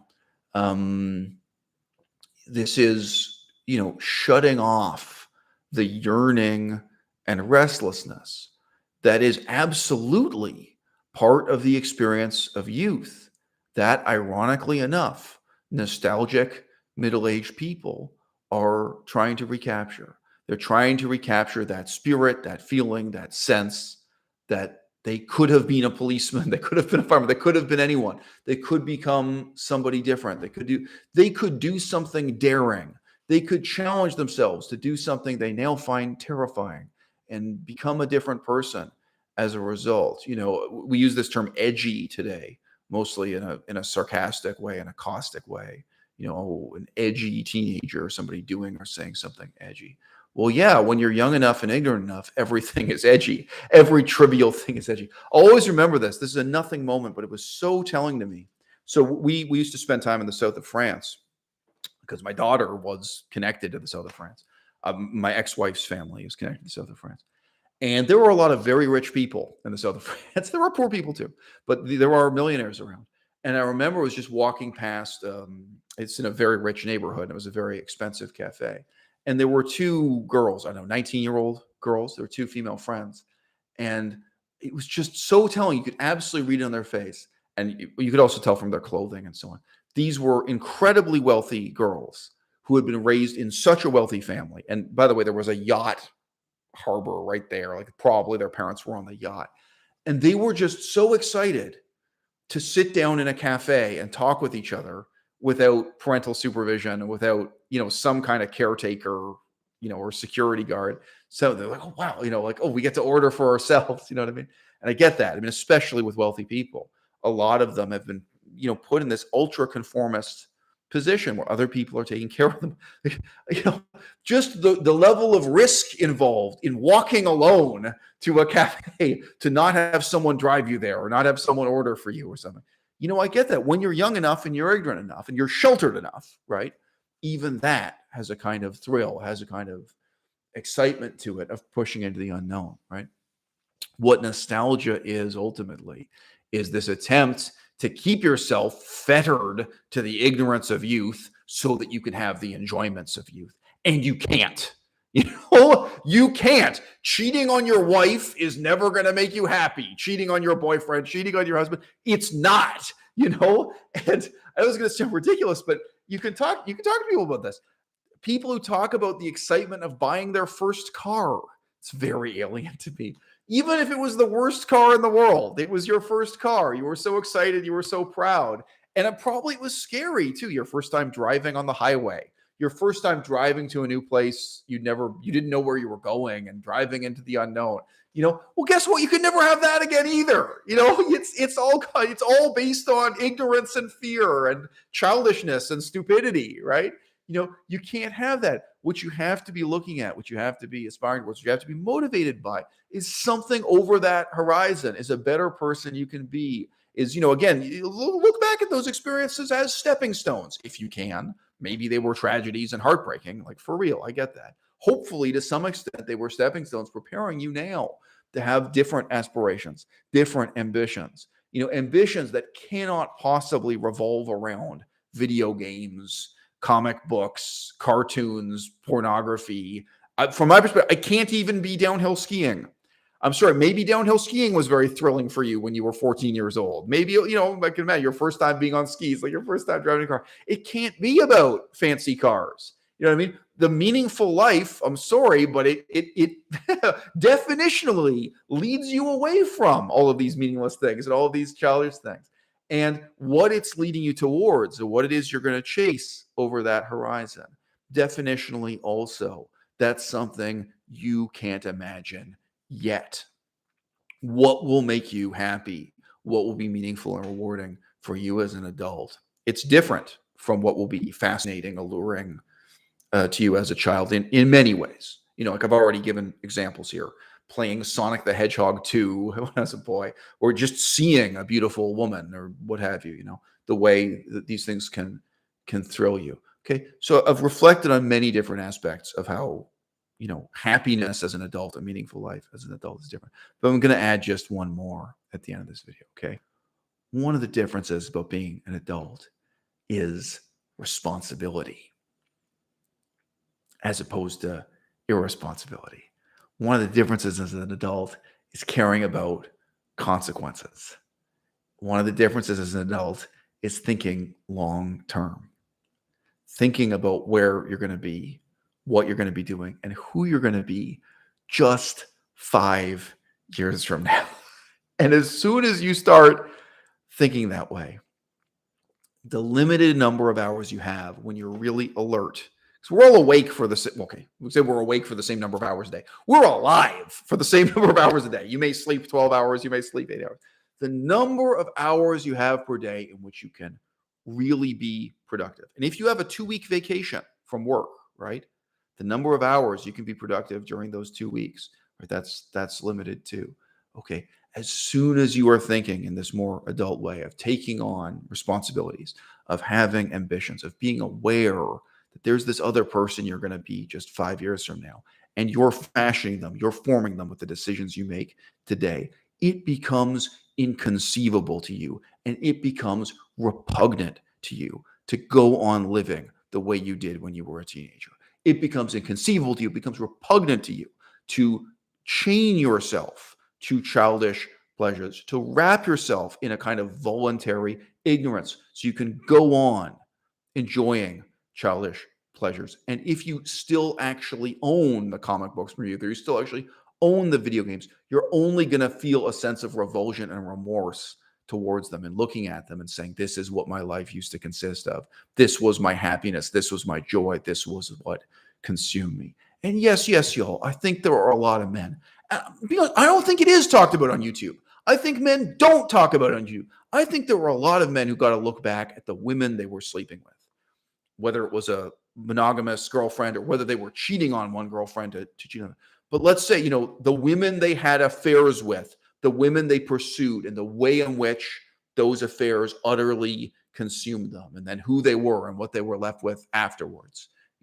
There are going to be men who really need to regret that.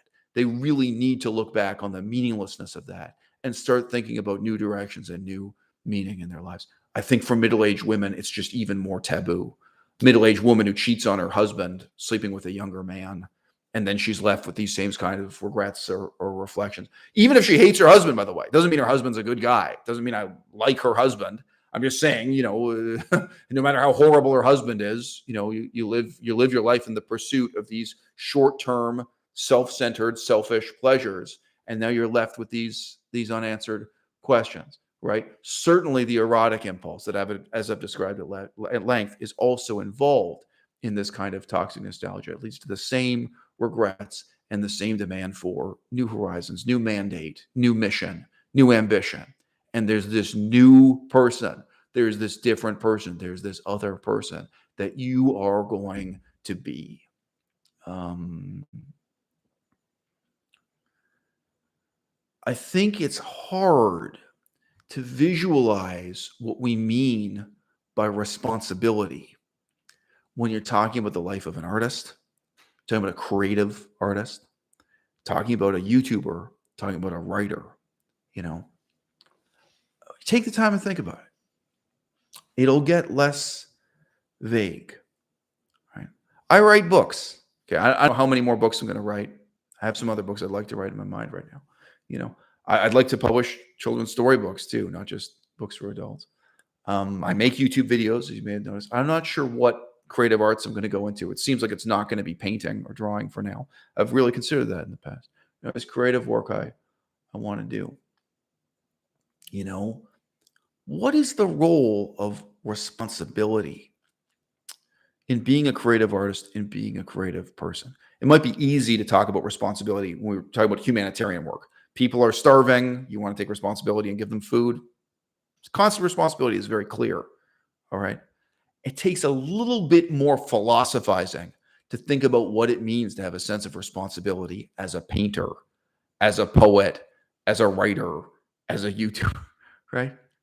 But it's very real. And I think it's more real and it's more important in the way it changes and informs your life here and now. Like even if you're a dentist, like you don't have any creative art in your life, understanding what responsibility means for the life of an artist or the life of a YouTuber, or the life of a writer, has a lot to do with the life of an adult, any adult.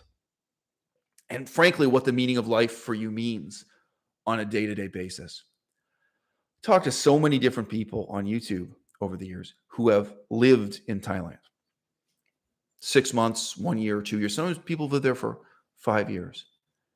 And they knew nothing about the politics and history of Thailand. There was a revolution. There was a coup d'etat. They wrote a new constitution during the years. They weren't during exactly the time that they were living there every day. And I know they were there. Like they were uploading to YouTube or whatever. There's proof you were in the country when these momentous political events happened. And I know I've lived in Thailand enough to know. Not only was that stuff on the TV news and the radio and the newspaper, there were literally loudspeakers in Thailand.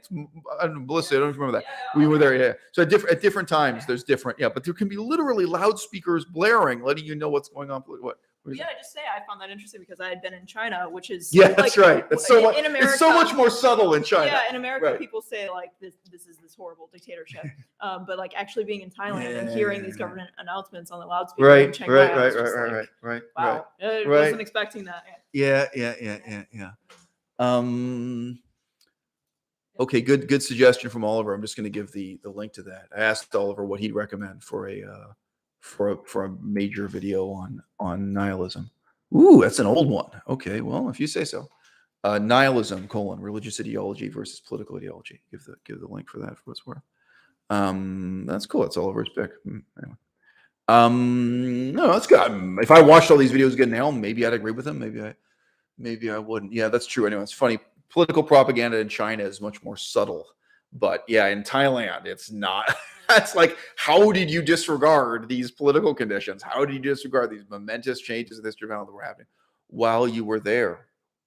And, to some extent, I mean, if you're a YouTuber, you are a creative artist. Even if your art is the monologue. I hope you've been enjoying this 3-hour work of art I've been creating here for you guys. Of course it matters. Of course it matters. Of course, having a sense of responsibility. If you are a painter living in Thailand while the revolution is going on outside of your window, what does being a responsible person mean? And I'm telling you this, like for real, the revolution never stops, guys. It's happening all the time, no matter where you are. If you'll just let yourself see it. I knew a guy, very interesting guy. He had lived and worked in Myanmar. Now, I was considering living and working in Myanmar. I never did. I lived in Cambodia, Laos, Thailand, but, Myanmar didn't. So I was asking him questions and about the political context he lived in and so on. And he told me this story. It was before he started work. I think you have to understand the geometry of this just slightly. So a lot of shops are like this. This was a coffee shop that had a staircase leading up from the sidewalk, just about half a floor. So, you're not on the second floor, but you're above the sidewalk. So there's the road, there's the sidewalk, and you have a little staircase going up to a little kind of patio where there are some tables. And he was sitting there drinking coffee from a cup and saucer and thinking about what he was doing at work that day. And a tank rolled down the street in front of him, a full military tank. It's just a combat tank. It's not a crowd control tank. It's not a police tank. It's a combat tank. And he just stopped, I think without being aware of it. He stopped drinking his coffee. Like he has the coffee up to his mouth like this or something. And the tank turns and points the barrel of the gun straight at him, And again, because his table is a little bit raised off the ground, right? I think you can imagine the height of the elevation of a tank and of the barrel. And this is a bullet that would completely destroy the building he's sitting in front of. It wouldn't just kill him. And, he said, obviously he couldn't see himself, but he said, the expression on his face was one of absolute terror. Like, I think he was just transfixed with terror. He didn't describe further what the expression on his face was, but he remained silent. He didn't say anything or scream. And he didn't get up and run away. As he told the story to me, he didn't jump on the ground another way to respond is to get out of the way of the bullet or something. And then the top of the tank opens up And it's this Burmese teenager inside who's laughing his ass off. And he found it so hilarious, the expression on this guy's face. And the Burmese teenager said, don't worry about it. I was just joking. Like, he's speaking in Burmese, obviously. The guy's but he's laughing so hard, like his sides are like he can barely talk, or like he's really, totally busting up laughing.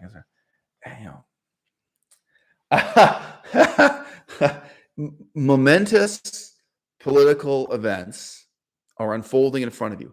Sometimes this is made as obvious as being held at gunpoint by a combat tank when you are minding your own business, drinking a cup of coffee. Normally, it is not. I had one friend, one fan of the channel, who was in Minneapolis during the riots there. So this is now about 2 years ago, right? The death of George Floyd, the riots that ensued. Okay. I was writing to her saying, well, like, look, okay, let me put it this way. I was interested in buying an airplane ticket and going and staying in a hotel to be there and witness history as it unfolded. Now, I can reflect now to what extent I do or don't regret that I didn't have that experience. Obviously, a once in a lifetime, experience. Okay, yeah, events like that's more like a tank rolling down the road. You know what I mean? Okay, something is happening here, all right? But, beneath the veneer of the conformist monotony that dominates our adult lives, all right, the underlying problems and the voice that's screaming out for a solution, the need for innovation, it's there all the time, all right? If you're an artist of any kind, if you're an intellectual of any kind, whether you write, whether you make YouTube videos, okay, it means that your art is reflecting that silent scream. It means that you see the revolution that is happening, or you see the revolution that needs to happen all the time. All right. Before the tanks roll down the street, or even if the tanks never roll down the street, that you are seeing and you are responding to the tensions, the contradictions, the evil in your society that may be just as easily ignored as the slaughterhouses that are slitting the throats of cows and pigs everywhere, that may be just as easily ignored as the hospitals that are performing circumcisions, making disabled people out of infants, boys and girls that are having 60% of the nerve endings in their penises and vaginas cut off forever due to this barbaric religion we're saddled with. All three of them are barbaric, by the way: Christianity, Judaism, and Islam. I'm not making any excuses for any of them. They're all carrying out circumcision invisibly right now. How many circumcisions happened in your country today and tomorrow? Okay, there is a silent scream here that something has to change, that somebody has to jilt us out of the darkness of the dark ages and light a lamp and lead the way ahead. The horror that is 21st century democracy, this utterly phony, utterly corrupt system of democracy, utterly phony, utterly corrupt court and justice system we have. Oh, isn't it easy to point the finger at Myanmar? Oh, in Myanmar, they don't have real democracy. Isn't it easy to point the finger at communist China or at Cambodia today? Cambodia is not communist, but it's some kind of crazy dictatorship. Post-communist, just barely post-communist, horrible dictatorship. Okay. Isn't it easy to point the finger at Iran? Take a look at the society you're living in right now. How democratic is it really? How different are the institutions in your life compared to communist China? If you live in China, you'll be shocked at how similar life is there. And it's similar. They have no democracy at all. We have practically none. Okay, being in a university in China is very much the same as being in a university in the United States of America. Why? Is it that we have a communist university system or that they have a capitalist one? Neither. Neither of us have any fucking new ideas since we came out of the dark ages, right? There's a crucial, terrible need. Yes, sure, to change the police. This is the specific issue with Black Lives Matter. Sure, to reform the police, to reform Parliament, to reform Congress, to reform the Senate, to reform elections, to reform election funding, to reform the media. Sure, I was going to say to reform the media, to reform social media. freedom of speech. This is that we talked about with Twitter. Melissa mentioned the Supreme Court. Yeah, from my perspective, the whole legal system, including something like the Supreme Court, the Constitution, law, how that functions. There are these, terrible needs that you have to be sensitive to, that you have to feel responsible for in your life as an intellectual or in your life as an artist, right? And that kind of responsibility, right? It's not as easy to just identify. It's not as easy to mentate, to think through clearly as the kind of responsibility you have. You say, oh, look, there is an earthquake. People are starving. Let's get some money and hand out food, to starving people. I'm making this video.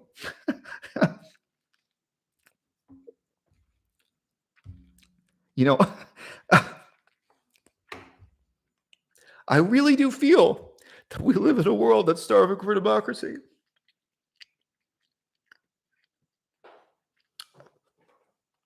What's happening in Myanmar, okay?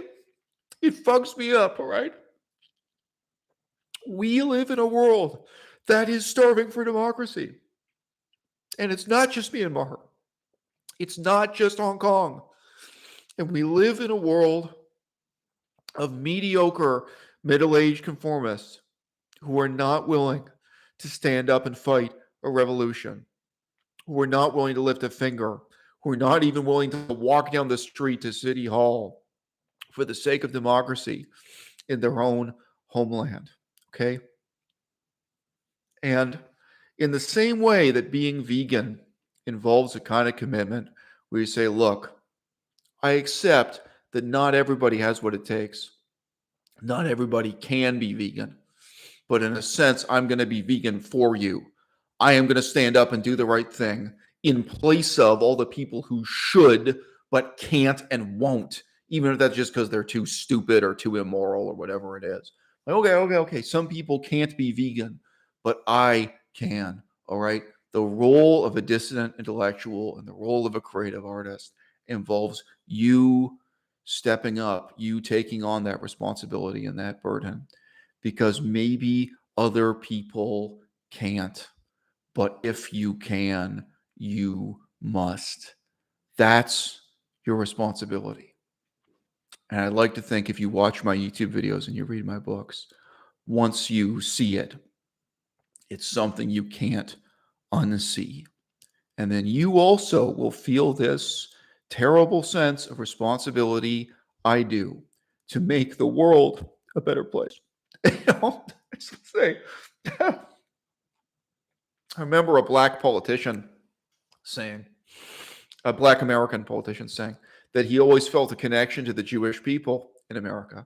And he told this whole long story about when he was a teenager, a particular elderly Jewish shopkeeper who helped him, and several particular Jewish people who really helped him in America when America was very segregated and most white people were very mean to him. And he knew these particular Jewish people and Jewish business people who really helped him, really encouraged him to get a university education and things too. That he had these positive connections to Jewish people, and that he carried that the rest of his life as an African American who went on to do politics. Guys, nobody from Myanmar has ever done anything nice for me. Not even one conversation, all right? Nobody from Hong Kong. Seriously, I used to live in Hong Kong. I have nothing good to say about the people of Myanmar, the people of Hong Kong. I have nothing good to say about the people of Cambodia either, Like, I don't feel any kind of connection, or debt of gratitude there. I don't. And I know for most of you, you don't either. Maybe a few of you do. Maybe a few of you, you had a Burmese landlord or you had a Cambodian landlord. It's possible. Some of you do feel some connection because you've known some Cambodian people, right?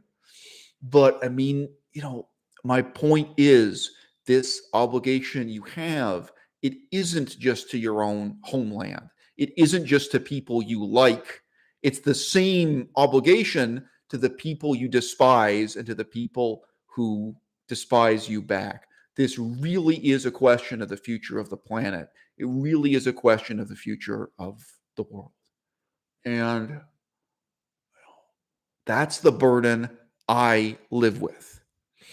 And the fundamental question I'm asking on this channel, again, is what about you.